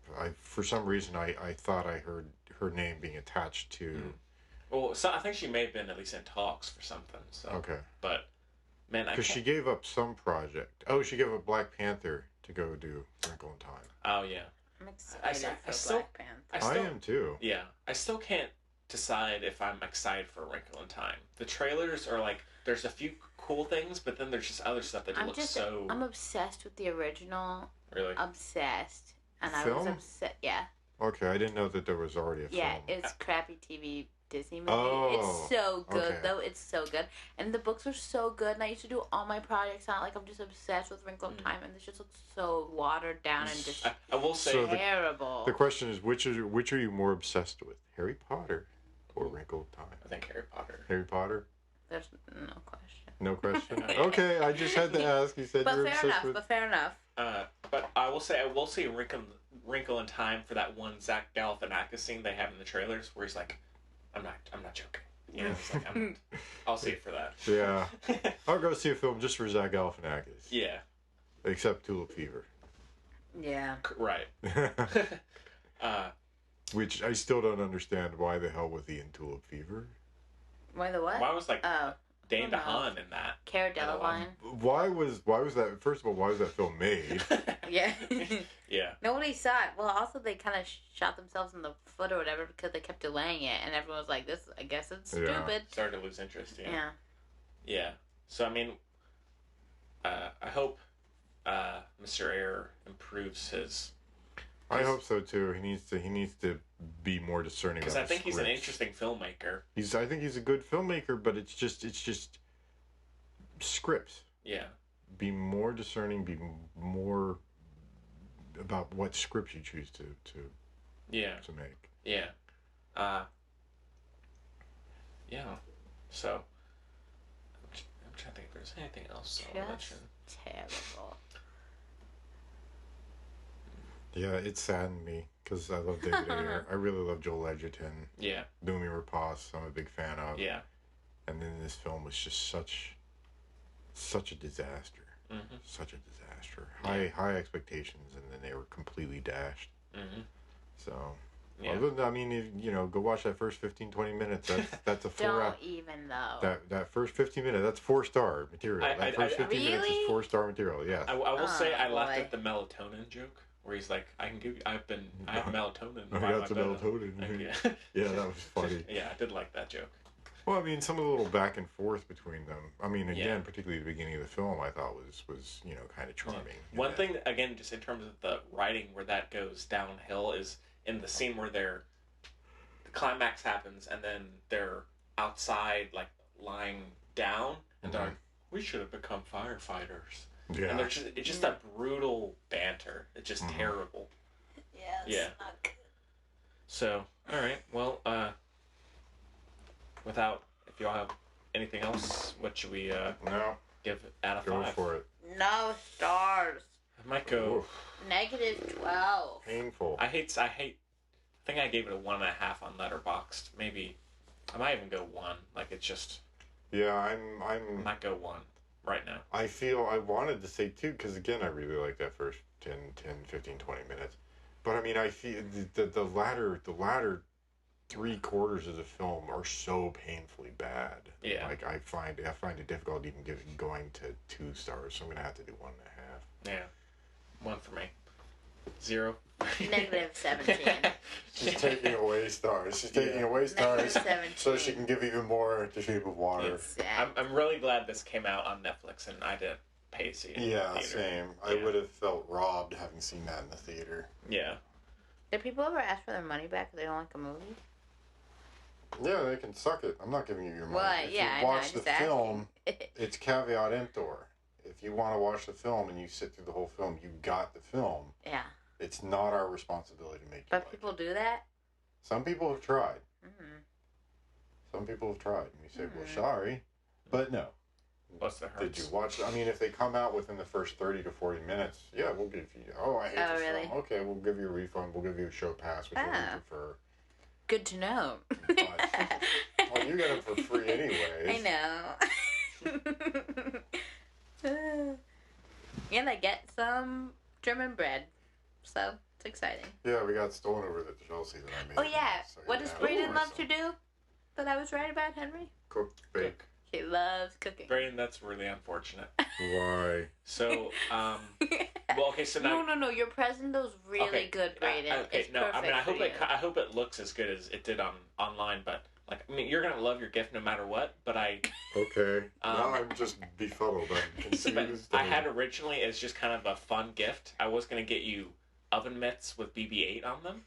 That's awesome. But I'm gonna, since I got you something else, I'm gonna give those to Will. Oh, okay. You know, but you better hope he likes the one you got him now. Oh yeah, you'll like it. You will like it. You've literally today essentially described it as something you wish you'd had. Okay. Yeah. So. Fair. It may not be in that exact form, or for that purpose, but you'll like it. Okay. So, I just wish the fucking I said FBI. FBI? FBI guy. What's UPS? UPS would come, but I doubt he will, but oh well. Never want to see Taylor Swift's face so badly. What? She has to deal with UPS. She's like on all their trucks. Is she? Yeah. What? Why is Taylor Swift on the UPS? I haven't seen this. Really? No. What? Yeah. No. Yes. I haven't seen any UPS. Well, I don't know what to tell you. I've seen several. Really? What? What? This is ridiculous. Maybe they're somehow only marketed to girls. I don't know what to tell you.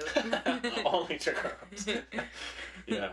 What can pink do for you? Yeah. All right. Well, I'll keep a lookout though. Now that I know. It's just her face. It's just the album cover. Maybe it'll be like the Punch game. Whenever you see a UPS Taylor Swift. Punch Taylor Swift. Yeah. Braden, you've been listening to the new album? Reputation. Does she do music?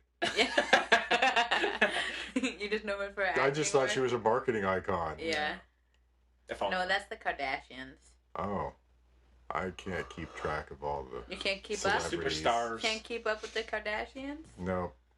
Or anybody. That's for the that name matter. of their TV show. Yeah, I got that. That was clever, yeah. Thank I you. got that. Yeah. I didn't know if he missed it. No. You got it. I don't got keep it. up with them Braden's either. a It's smart okay. cookie. My friends are obsessed with them. Why? Not all my friends, just Mary and Meg.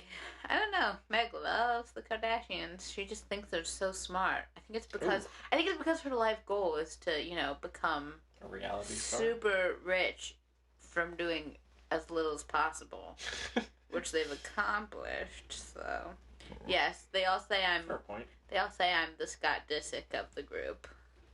I don't get that reference. I don't either. Well, it's pretty funny. All right, well, I'd laugh if I knew what it was. Ha ha ha. There you go. There you go. Okay. Alrighty. Let me see if there's... Oh, here a little controversy for Bright. So apparently, nearly 60 makeup artists claimed they were left out of the end credits. Really? Yeah.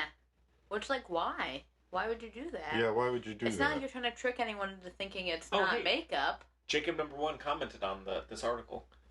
Even worse, because I imagine makeup was an imperative part of the film's process. Well put, Well, Jacob. I bet so, Jacob. Well put. I thought those were real orcs they had in there. Oh, What do you mean that's all makeup? Jacob, you're a good guy. Don't let these guys criticize you. What did he say to me? You done yet? Oh yeah, that was You fun. done yet? That was a good one, Jacob. Good singer. Zing. Okay, well, after that, that's our news for the week. No real other news or trailers or anything to talk about. Oh, Braden, I will say, I saw the trailer for Mortal Engines. What's that? I'm in. Oh my god. It looks like Mad Max and, Howl's Moving Castle from... Oh, I the love soccer Howl's movie. Moving Castle. Yeah, it looks like that and Fury Road. So do I, but Oh, this sounds just good. looks like it's like giant rolling cities. It looks really dumb, but... Yeah, it looks really Those two dumb. films came to mind, so I'm in. But, alright, well, I guess since we don't have any news, we can just get into our listener questions this week. So the Thefilmbudspodcast at gmail.com is the address that you can reach us. Always like hearing from you. Then also on Facebook and Twitter. You're supposed to say rate us. And rate us. I should say that at the beginning. I feel like Just say it. get all the more time. people. And rate us on iTunes if you like us. Except for that one guy. So, yeah. He took exception to our criticisms of Mother, apparently. Yeah. He said I embarrassed him. Yeah. Which, honestly, fair enough. An embarrassment of riches, perhaps. Yeah. Ah, Oh. that's nice. Okay. So, we just got a couple this week. So, this one is from Margaret in Nebraska. And Chloe, you got that other one prepared? I forgot it. My phone died. It was about Wah, wah. the trend in 2018. There were two of them. Okay. So, this one is from Margaret. Did I already say where Yes, okay. Nebraska. In Nebraska. What is your favorite type of narrative structure? I personally often find flashbacks and similar styles to be a hindrance to a film or an excuse Me too. for making a simpler story seem more complex. Me too, Wondering your Margaret. thoughts on it. Happy holidays. I hate flashbacks. I'm not huge on flashbacks, but I depends. mean, there are times that they can be used intelligent. I'm just thinking of Wind River, Yeah. right? Oh, jeez. Okay, fine. Generally. No, I generally, yes. I think flashbacks are, because they're very sort of abrupt. I thought the way it was used in Wind River was a little more subtle, and I thought it was important to... I think if flashbacks are used for character development, they don't work. Right. If they're the visualization of something that's been discussed, that's an integral part of the story already, not there for a tool Right. as much, then that's different. Well, Okay. I'd say if a flashback can be effective for character development if it's like a quick one. Yeah. Like, I mean, like almost how, I just brought it up, but in Fury Road, there's the quick shots of his daughter, Yeah. and what happens to that, and they're like, okay, so now I know where he's coming from. But in terms of, like, if it was a 20-minute background, or flashback, that's one thing. I think it can be used effectively. It just has to be done by someone who knows what they're doing. you know, and for a good purpose, not just for bloating the story. Right. Yeah. Chloe's shaking her head no. I don't know. That's a tough question. I mean, what are the different types of narrative structures? Well, or I mean, narrative there's devices? almost.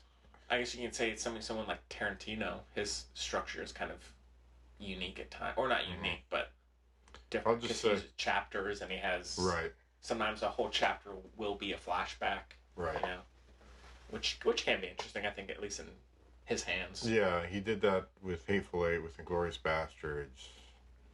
He did little sort of separate vignettes in Pulp Fiction. I mean, that seems like a Tarantino thing to do, and it kind of works with his stuff. Although, I can't really see that working in other films. Yeah, I think. So I don't know that I necessarily like that. I will say I much prefer films that eschew any kind of voiceover. Mm-hmm. Yeah. What's that one you hate? That uses voiceover? There's like a cut of some film. I'm not saying it. I'm going to keep my peace. Yeah. Yeah. But I know. I think usually voiceover is not a good thing. I mean, that's one that obviously sticks out in mind. Blade Runner, but there are a lot of other films I can't. There was something recently that I watched, and I thought to myself, this would be eminently better if there were no voiceover. And I can't remember what the hell it was. I think you mentioned it on here.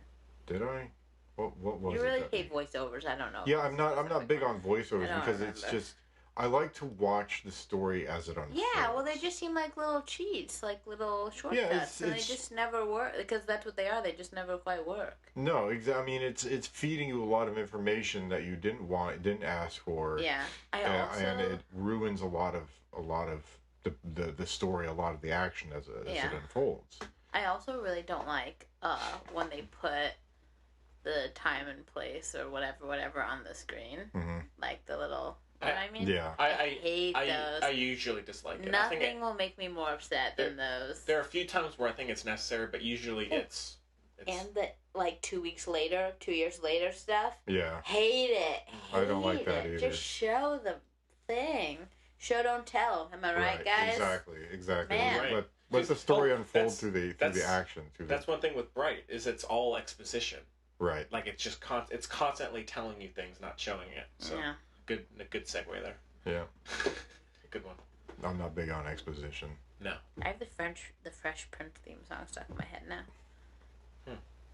It's really cool. Anytime we talk about Will Smith, it just comes back. Yeah. But I'm trying to think if there's so favorite. Well, I don't know if this really counts. My favorite kind of movie, and both two, because they kind of go together. Huh? Oh, I was gonna say there's something like Mulholland Drive, which is like that's dream, confusing, and it's like all over the place, and so well, that's David Lynch. Yeah, there's Lynch movies. There's Lynch movies. You know, there's that too. So I love an Odyssey, any kind of Odyssey, like Big Fish. Right. You know what I mean? Magical realism. Well, okay, but also just like journeys where you're with one person through a bunch of different. Love it. Yeah, I do too. Usually. That's kind of like a chapter book. That's kind of my answer. Yeah. I mean, I only read chapter books. I'm a grown person, but you know what I mean. But you know what I mean. I didn't think of that. You know what I mean. Yeah. Yeah. So, and feel free to let us know if you have any other ideas, people listening. You know, we always like hearing from you. So, we're always curious to see what type of people are listening. So. Katie from New York. Katie from New York. Love you to death. She is everywhere. She is everyone. She's probably stopped listening. Ryan. He was really nice. What a sweetheart. Yeah. That's all I remember right now. Sorry to all the people out there. We love you. It's just new ones of you every week, and we should go through and do a listener Hall of Fame. We should. Yeah, that guy who called you both out, hilarious. Oh, that was funny. Well, he called you out too, right? No, he didn't. Called us out for I what? wasn't mentioned, I don't think. Well, no, they said I know I said it seemed like I liked everything, but then I would give it bad reviews. Yeah. And then you seemed angry. Oh, yeah, they said something about me, too. Yeah. Yeah. Oh, no, and then the other one where they were like, this is the list of things that get mentioned in the show. That was funny. That one was pretty good. That was funny. Haven't had one of those in a while. Oh, and the trivia guy. Yeah, I like that. I'd like to have another one of those. Yeah. That was awesome. The rapid fire. I really enjoyed that. Yeah. That was fun. Also, I liked when, I don't know, I can't remember if it was the actual question, but I got to describe my ideal day with Daniel Radcliffe. That's my favorite thing that's ever happened. It was the show that... I decided that we'd go to a carnival, etc., etc. Go for a hike. You weren't here for it. Yeah, that was one of the ones you missed. Okay. You missed it. I'm sorry, I missed that. I so would like good. to hear your dream day with Daniel Radcliffe. Yeah, we had a question about... Actually, Braden, maybe we can ask you I now. said day. Dream day. Dream I'm day. projecting, Braden. Calm down. Dream day. We had a question a while back about what star would you have a dinner with, or if you could have dinner with anybody. Who would it be? Maybe a top 3 if you can't choose one. Harrison Ford. Dead, or do they have to be alive? No, they can be dead. They can be dead. Philip Seymour Hoffman. Oh, nice. Oh, boy. Good pick. Absolutely Philip Seymour Hoffman. Maybe Dennis Villeneuve. That'd be a good one. There you go. I'm a total Dennis Villeneuve fanboy now. Yeah. I'm not afraid to admit it. Yeah, me too. I don't care. Me too. He don't care. He don't care. What about any ladies, Braden? Anyone who's caught your eye? Catherine Bigelow. Oh, yeah, you love Catherine Bigelow. I do love me some Catherine Bigelow. She's a remarkable director. She seems like she'd be an interesting dinner partner. And in that vein, Jessica Chastain. Oh, yeah. I'd like to, yeah. She's an astounding actress. Yeah. She is. Julianne Moore. Another, again, astounding actress. All the redheads. What can I say? Secrets revealed here. Yeah, so I guess that we about answered it. So what should we do for the other one? Anyways, the person who was it from? Someone in Tampa. Tampa, really? Yeah. Erica. That's Erica. Yeah, Erica Erica from Tampa. So it was, we don't have the question on us. No, my phone died. The official question, but what's your favorite way? No. What trend do you hope to see in 2018? Yeah. Is that what it was? Yeah. What trend in movies? What trend? I guess. Not like cuff jeans. Or it's something that I guess could stop being a trend. Yeah. Yeah, that's true. Trend. For me, it's run times. Cut things down. Yeah, hour and a half. Yeah, that would be good. Well, I like 2 hours, and again, there are certain films that I think have been just not 2.5 all the time. I like Blade Runner. It was 2 hours and 40. That had a merit to be that long, but yeah, that's like Star Wars could have been slightly over 2 hours, and you wouldn't have missed. Well, that's like a certain genre where the length kind of goes along with it. I'll say this. Yeah, blockbusters should be shorter. Yes, most blockbusters. Yeah. Because it feels as though they're bloating it with a lot of stuff that doesn't necessarily need to be there. Yeah. How long was Ragnarok? Just over 2 hours? 2, yeah, something like that. So that was... Even that was tad Yay for Taika Waititi. Yeah. Yay. Exactly. Awesome filmmaker. Yeah. Yeah. Hunt for the Wilder People. They're making They're making a spin-off about the cops from What We Do in the Shadows. From What We Do in the Shadows? Yeah. The cops? Yeah. I thought they were doing a werewolf one. Yeah, there were no cops in What We Do in the Shadows. There were. There were? Yes. I don't remember that. We gotta was that at the end when the vampire werewolf mixer went belly up, or? They were in it a few times. I'm gonna have to go back and watch it again. Man. Yeah. I remember the cops, obviously, from Hunt for the Wilder People. Yeah. No, not the actress, I forget her name, but she was in. She was in Thor Ragnarok. Yeah, she was in Thor Ragnarok. I mean, they're doing the werewolf sequel to that. Yeah. So many good options. So. Oh, and also, and I guess that one part with the trend, not so many freaking spin-offs. I just want more original stuff. I don't want. Yeah, I'd like to see. I would like a year without remakes. That'd Yes, be lovely. that's what I was Big- just big gonna one. say. Yeah. No more remakes. No more reboots. Can we just original films? Yeah. Just Original films. yeah. That'd be so nice. Oh my god. Yeah. Because 2018 ain't looking too good, except for a few. I mean, films. I don't know what are the big things slated to come out this year. We've got, is it Han Solo Yeah. coming out this year? So there's that, and it's Ron Howard. You love him, don't you? Okay, so I'll read off. So we have Black Panther, which I'm kind of looking forward to. February. It's Yeah. gonna be good. so February 18th, the I think. Solo, the Star Wars. There's Jurassic World 2, Maze Runner, Ocean's 8, Deadpool 2. Which you're looking forward to that? I'm kind of looking forward to that. I gotta admit. You loved that trailer. You loved it. It's goofy. It's We fun. witnessed it. The Incredibles 2, Ant-Man and the Wasp, I am looking Pacific forward to Rim it. Uprising, Insidious: The Last Key, Mamma Mia 2. I am looking forward to Annihilation and Red Sparrow, but Red Sparrow's gonna suck. I don't know if it will. It's literally Atomic Blonde except worse. Yeah. Just a less feminist Atomic Blonde. Yes. I don't have I don't know. I think she's right. Then again, I don't know. I need to see Atomic Blonde, but Rampage. What is I Rampage? mean, most of these, that's the Dwayne video Johnson. game one. Dwayne Oh. Johnson, big Okay. wolves and gorillas fighting and The destroying next cities. X-Men sequel, Wreck-It Ralph 2, Hotel Transylvania 3. The list goes on. Oh, 50, I really like Wreck-It Ralph. Oh, Braden, here's one for 50 you. Shades? 50 Shades Freed. Oh, That's a lot. God. We can review that one on the show. I mean, other than a couple, maybe 2 or 3, at the most 4 films you've mentioned so far, everything's been garbage. We stayed at this house. Equalizer 2, no thanks. And, what's that director's name? He's the worst. The guy who did Training Day. Training Day. And Southpaw. And Southpaw. Magnificent Seven. Southpaw was not great.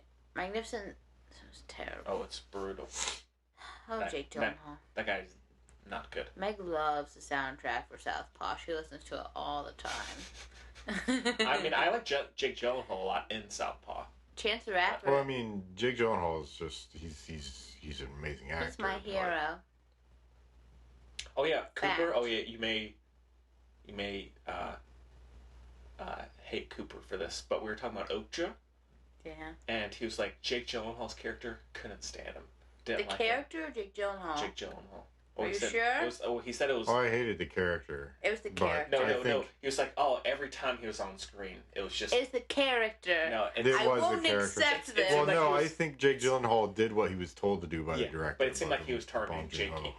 No, Jake Gyllenhaal. I don't believe it. I think so. That's like, Jakey G. Yeah. Jakey G.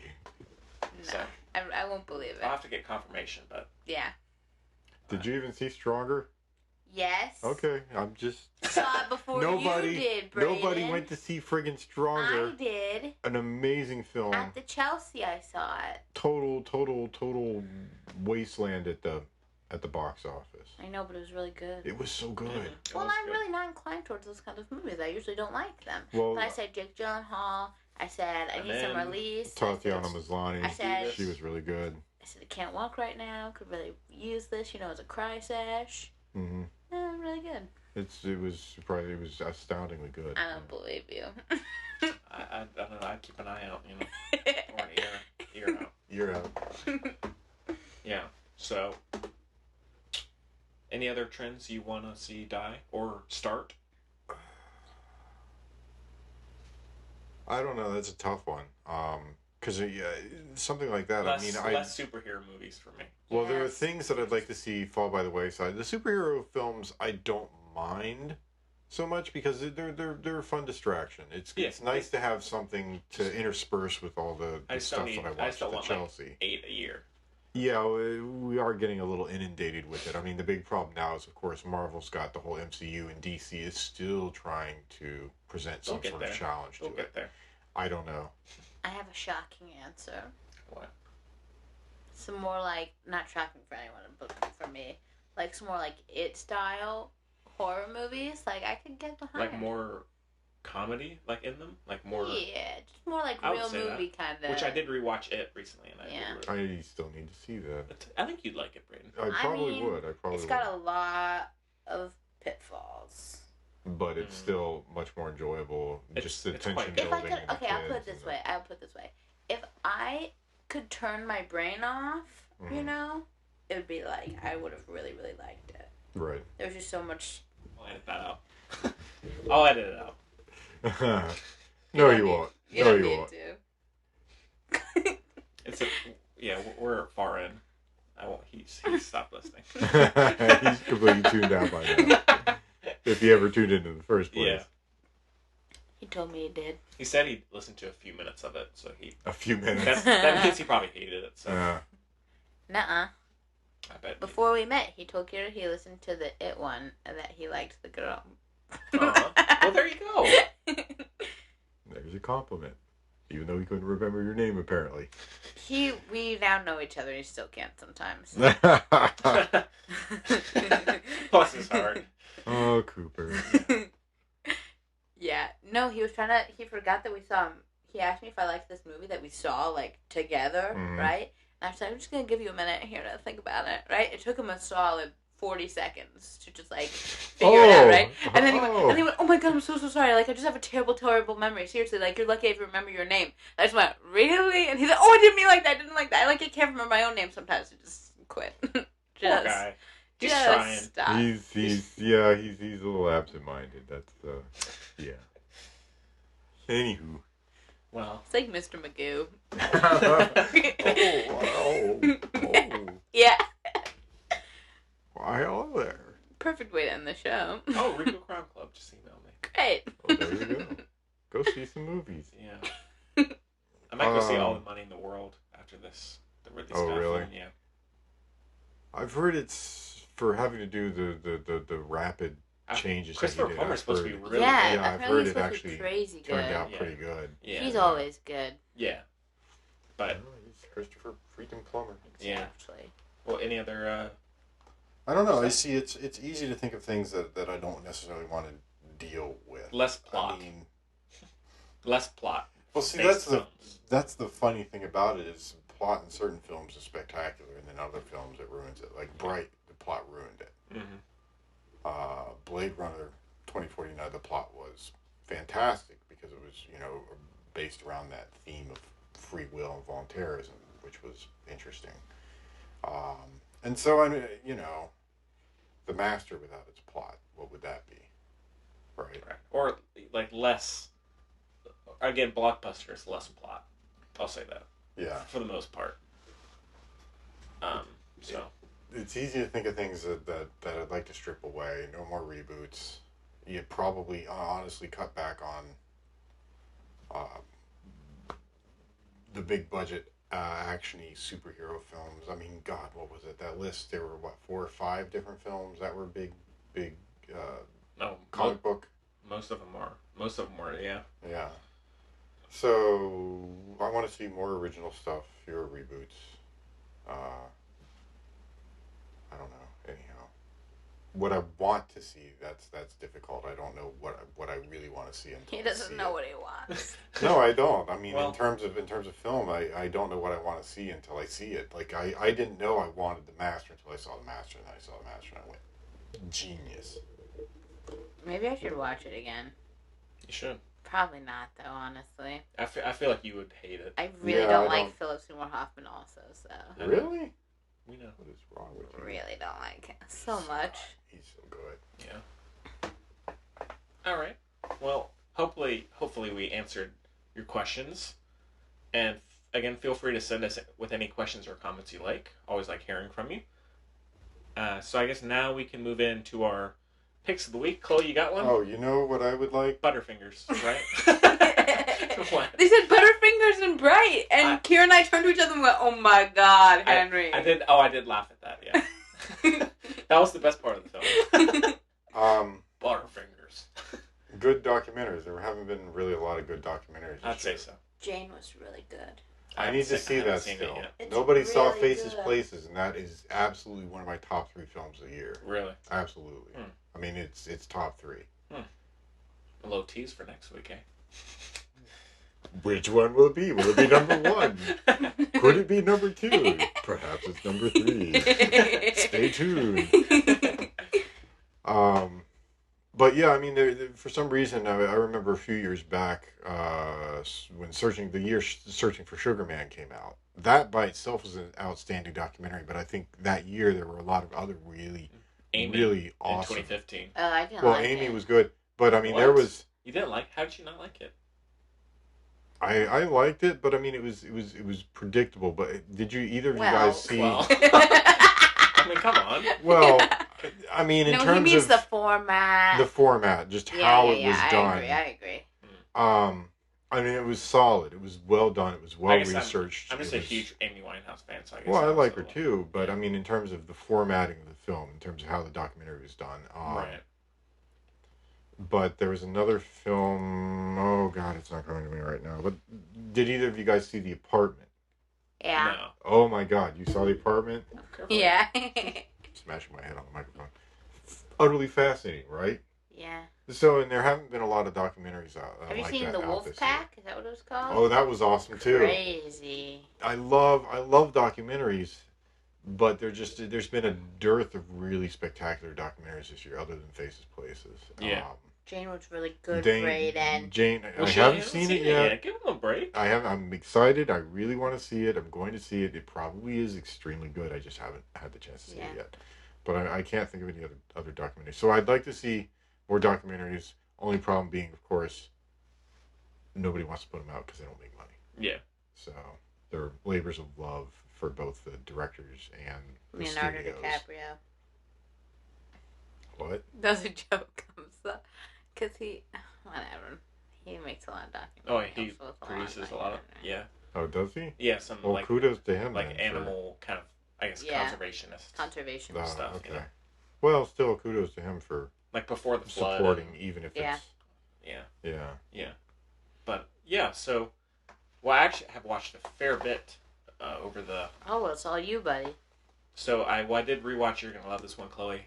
I did rewatch Rogue One, and It's good. I love it. It's good. It's- I don't know mean, why it sticks out, but the costume design in it is incredible. It's spectacular. Like yeah. I love the aesthetic. I love Felicity I mean, Jones in it. So but- far, I'm liking Rogue One. I mean, I think what they've done with the new trilogy is really good. But I mean, as far as all the new It's- films go, it's Rogue my One is just favorite. head and shoulders Yeah. above even the new.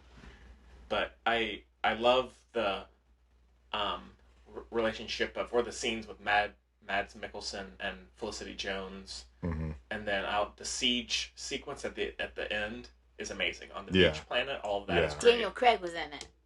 Yeah, He was a stormtrooper. yeah, all of that is amazing. No, I thought he was in Force Awakens. He was in Force Awakens. as a stormtrooper. He's the one who's like, and I'm going out the door. Yeah. No, somebody. No, Well, I thought then he somebody fought else. Finn when Finn has the scene where he pulls out the thing. Well, I thought he was a somebody else, stormtrooper with somebody the big else. stun baton. Somebody is a stormtrooper in Rogue One too. Yeah, As well. And I know some, but I can't Don't know who it is. My remember it. phone's But dead. So it's probably in my top 3 of the Star Wars films. I would say Yeah, for me, for as far as I go, Empire. it's still Empire Strikes Back, and then I think right under that, just by a hair, is Rogue One. Yeah, probably me too. So yeah, that's on Netflix. So you can watch it there. is it? Yeah. How fun. Then I on Christmas Day I just decided to give the Lego Ninjago film a watch. Pray tell why. He loved it. So He loved Really? it. I did really like the first Lego film. Wasn't crazy about Batman, the one that came out earlier this year. Yeah, I heard the Batman one wasn't. Then I heard less good things about Lego, so I didn't see it in the theater. But I was like, you know what? I like the Lego stuff, aesthetic. I'll give it a try. So it started off kind of weak. I was like, oh god, this is just going to be just kind of mind-numbing stuff. By the end of it, I was actually really digging it. Like, Really? Justin Thoreau voices the villain. Mhm. He is amazing. Mhm. He is so good. Dave Franco is okay. I mean, he definitely has moments, but Henry, so yeah. just tread lightly. How could anybody actually like Dave Franco? Oh my god! See another young starlet there. You know, he's not a young starlet. Yes, he's like is. 30. He's 33 that's years a young old. you don't starlet. look it. He's 33. Young starlet. Yeah, he does. He looks about as fresh, young baby face. I mean, I do. He's good in the Disaster Artist. He was really good in the Disaster Artist. I just really identify. He's just like Dave Franco's my chosen spirit animal, and James Franco's my sister. They're even 7 years apart like us. It's really perfect. You can't have Dave Franco as he's not a spirit animal. He is. My totem animal is Dave Franco. That doesn't. Humans are animals. Dave Franco's mine. Anyhow. I am the bear. I am the eagle. I am the wolf. I am the Dave Franco. that doesn't work. Well, Braden, spend the rest of the day on it. I'm gonna try to wrap my head around that one. Yeah, but I like the He's humor. everything I want to be. Yeah, but like the humor mostly came from the voice performances, but I actually found it to got better and better as it went along. It's no masterpiece. It's no best of the year or anything, but I was actually very pleasantly surprised. And critics generally did not like it. Yeah. Which, I mean, I can see some of the reasons why, but maybe just right time, right place, but I dug it. I dug it. Well, it's hard to, I mean, if you're looking at things in the Lego universe, or the Lego films, it's hard for anything to really hold a candle to the Lego movie. Yeah. Because it was just so good and so innovative and so and fun. And it's the voice nowhere acting compared was to so that, but awesome. it's fun. It's a fun time, so. Yeah. Then I also rewatched Blade Runner, like I had mentioned. Still incredible. Or Still the new remarkable. one. I need to go pick that up on DVD. Yeah. Then I also rewatched It, which I probably liked even more on a rewatch. But again, it does feel repetitive at times, like some of the scares and stuff. It's got issues. And the third act feels pretty extended and. It's got issues. Well, I'll still probably enjoy it because I mean, again, I really like a lot of those sort of more spooky, supernatural thriller horror films than the sort of visceral horror gore. I'm not a big fan of those films. Yeah. Which again, it's odd that I say that because I absolutely love Ash vs. Evil Dead. I finished watching season 2 of that, and That's funny. It's so over the top. It's so totally self-aware of what it is and what it's doing. That's kind of what makes it. I mean, there's no attempt at, oh, here's the plot and let's make it sophisticated. I mean, it's just straight up gratuitous, goofy nonsense. Yeah. Like, I'm the kick-ass action hero and here's my sidekick, and we go kill some stuff, and I hit it with the chainsaw. It's just, it knows what it is, and it doesn't have any pretense at anything else. I guess that's what I like about it. Yeah. Well, Chloe, I gotta go get my charger, so you go. Oh, no. Phil there. I don't know. BRB. What I said So last what have you week, been watching? I've literally just been watching this show called Being Erica. Being Erica? I don't know if I mentioned it last week, but who cares? It's so good. Do you remember? I think you may have mentioned it last week. What is it about Probably, again? Refresh my it's memory. time travel-y. Okay. Time travel. So it's a Canadian show, but it's distributed by BBC. Mm-hmm. And it's about this lady named Erica, and she's so cool. And she takes part in quote unquote therapy. What she comes to realize is it's time travel, and she goes back to. She has to make a list of all her regrets to her therapist, Dr. Tom, and she goes back in time and takes part in those regrets again. That's so good. So she's actually literally it's fixing her mistakes, kind of thing. Yeah, but it's you not can't change. It's so good. It's so good. It's so good. It's not like a retroactive 20 years on. Oh, that kid I picked on back in high school. I'm gonna go make amends with him now. No, it's like she actually travels back in time to. And the things never quite work out the way that she thinks, but she also obviously always learns something. It's so good. If you like rom-com, it's so hard to find good TV shows to watch when you like that genre, that don't overdo it. This show's so good. It's so good. Yeah, obsessed. And it's called Being Erica. Shout out to Gemma Strauss. Hooked her sister up, because usually I'm the one that finds the shows. She got something to recommend to you. Yeah, because she watches so much time travel crap. Finally, they're like, here's this Canadian show no one's ever heard of. I didn't know there was a lot of time travel stuff other than Doctor Who. If it exists, Jimmy's seen it. So. Oh, okay. She took a class on time travel. Really? Yeah. Mm-hmm. Interesting. I know. She watched Mr. Robot? No, she couldn't care less. Oh, she needs to watch Mr. Robot. Everybody should watch Mr. Robot. My dad loves it. It's an amazing We should have show. Gary on the show. We should. Can he come? Of course. Anyone's welcome. Potentially time travel, Mr. Robot. Potentially time traveling Dr. Gary Strauss's life, honestly. Oh. He's a... Yeah, just say any of your friends or family are welcome, truly. So. Brady, you want to have Bruce on? No.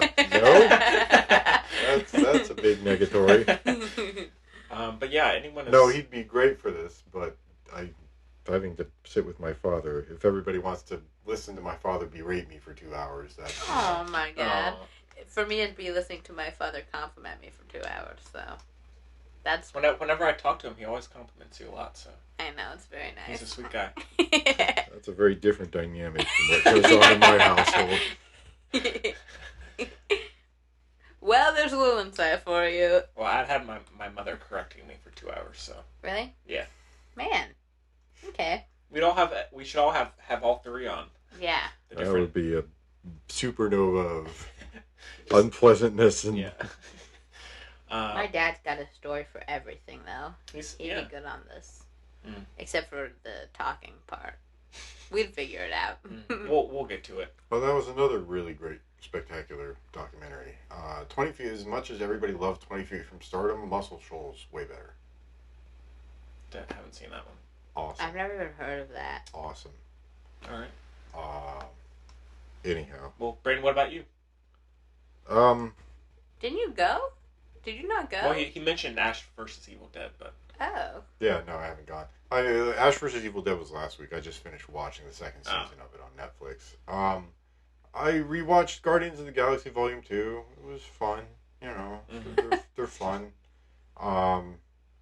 I still don't think it was quite as good as the first one, but they do a good job of maintaining the atmosphere, the levity, the fun, the buoyancy. You know, the characters are great, and they do. I think that's what propels the second one along. Is the first one you get to know them, but the second one they're comfortable in those character skins, and so they have a much better chemistry in terms of the characters with regards to the plot and all that kind of stuff. That's a different. Too much Dax though, or Drax. Too much of him. I don't know. He's funny. I like him. He's funny. He's so awkward. And, you know, the scene where they first meet Mantis is absolutely hilarious. Oh yeah. You know, and I wish they hadn't spoiled that and all the freaking commercials for it. Yeah. I mean, I don't know what's going on, so. But as awful as Bright was, Max Landis has done a really spectacular job with Dirk Gently's Holistic Detective Agency. Confusing. Just got canceled. Yeah, I know. I am distraught. You can still read the books. Books are so good. No, I read the books. Trust me, I read all of Douglas Adams' stuff. Well, then you're lost. Me too. You're stuck. Yeah, I'm screwed pretty much. But it's upsetting because I really like Samuel Barnett. Elijah Wood is really good, and I can't remember her name, but the woman that plays Farrah, I can't remember the actress's name. She's good. That's the train. There's the train. But I like the actors, and I like the quirky fun, sort of off the wall, alternate dimensions and timelines and all that. You know, it's fun playing around with that kind of stuff. And there's so few shows willing to take those sorts of risks. And I honestly think Max Landis, you should really watch Being Erica. You'll have to get out of yourself a little bit, but okay. I'll try one. You take on Chloe's life for a minute. But I mean, honestly, the first season of it, there's so many different little skeins, little threads here and there, and you don't know how it all fits together until right at the end of the season. And he does such a spectacular job of throwing you all these little crumbs, but that seemingly go off in different directions. And you really can't piece it all together, and it's not like a self-contained, Law and Order episode where it's like, 10 minutes in, I know who did it, that kind of thing. You really don't know what the hell's going on until the final episode or two. Yeah. And it's a lot of fun. And I think the writing is really, really spectacular. The acting is good, and excuse me, I am distraught. I am brought to tears. I was also really upset. Yeah. My sister told me I was so upset.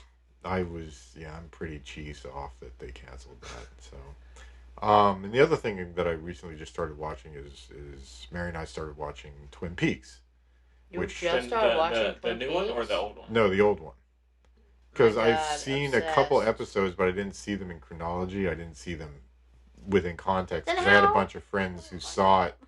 They did every year. They did a marathon of them back when I was undergrad at Oberlin. A wee lad. A wee lad. I was a young starlet myself at the time. And yeah. I had friends that did a marathon of it every year. My family's obsessed with Twin Peaks. I'm liking the story so far. Yeah, season 2 sucks, but it'll be okay. Really?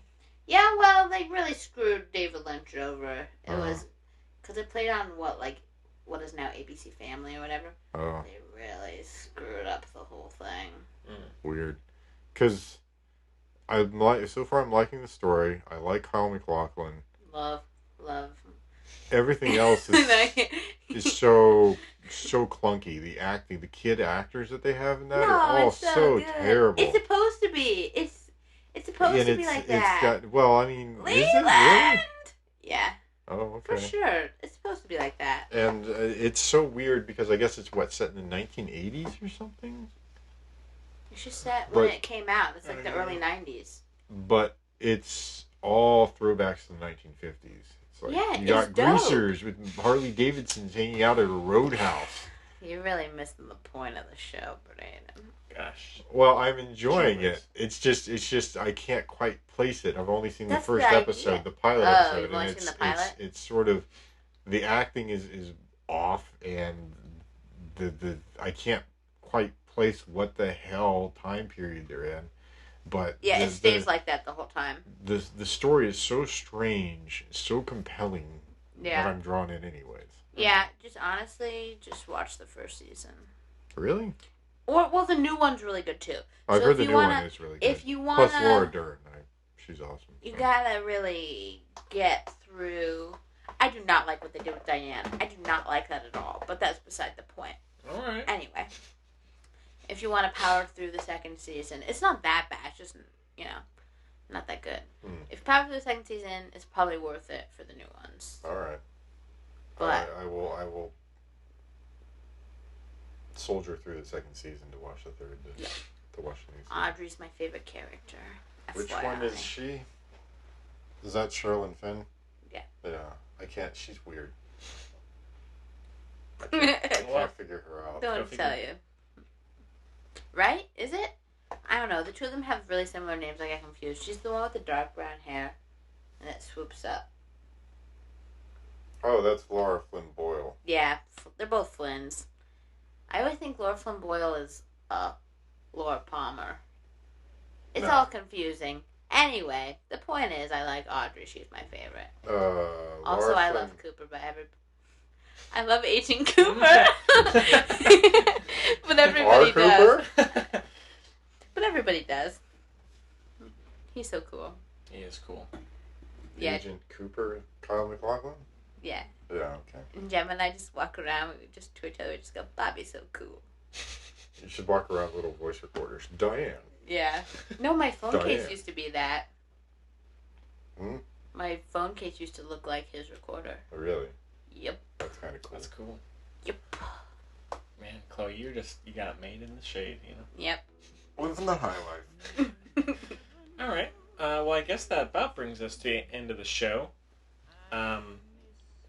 Yeah, so next week, so we got Molly's Game Out, and we also have All the Money in the World, and then also there might be a few other indie films opening. I don't know exactly what. Darkest Hour is out. I mean, that happened last week, but, I mean, The Square.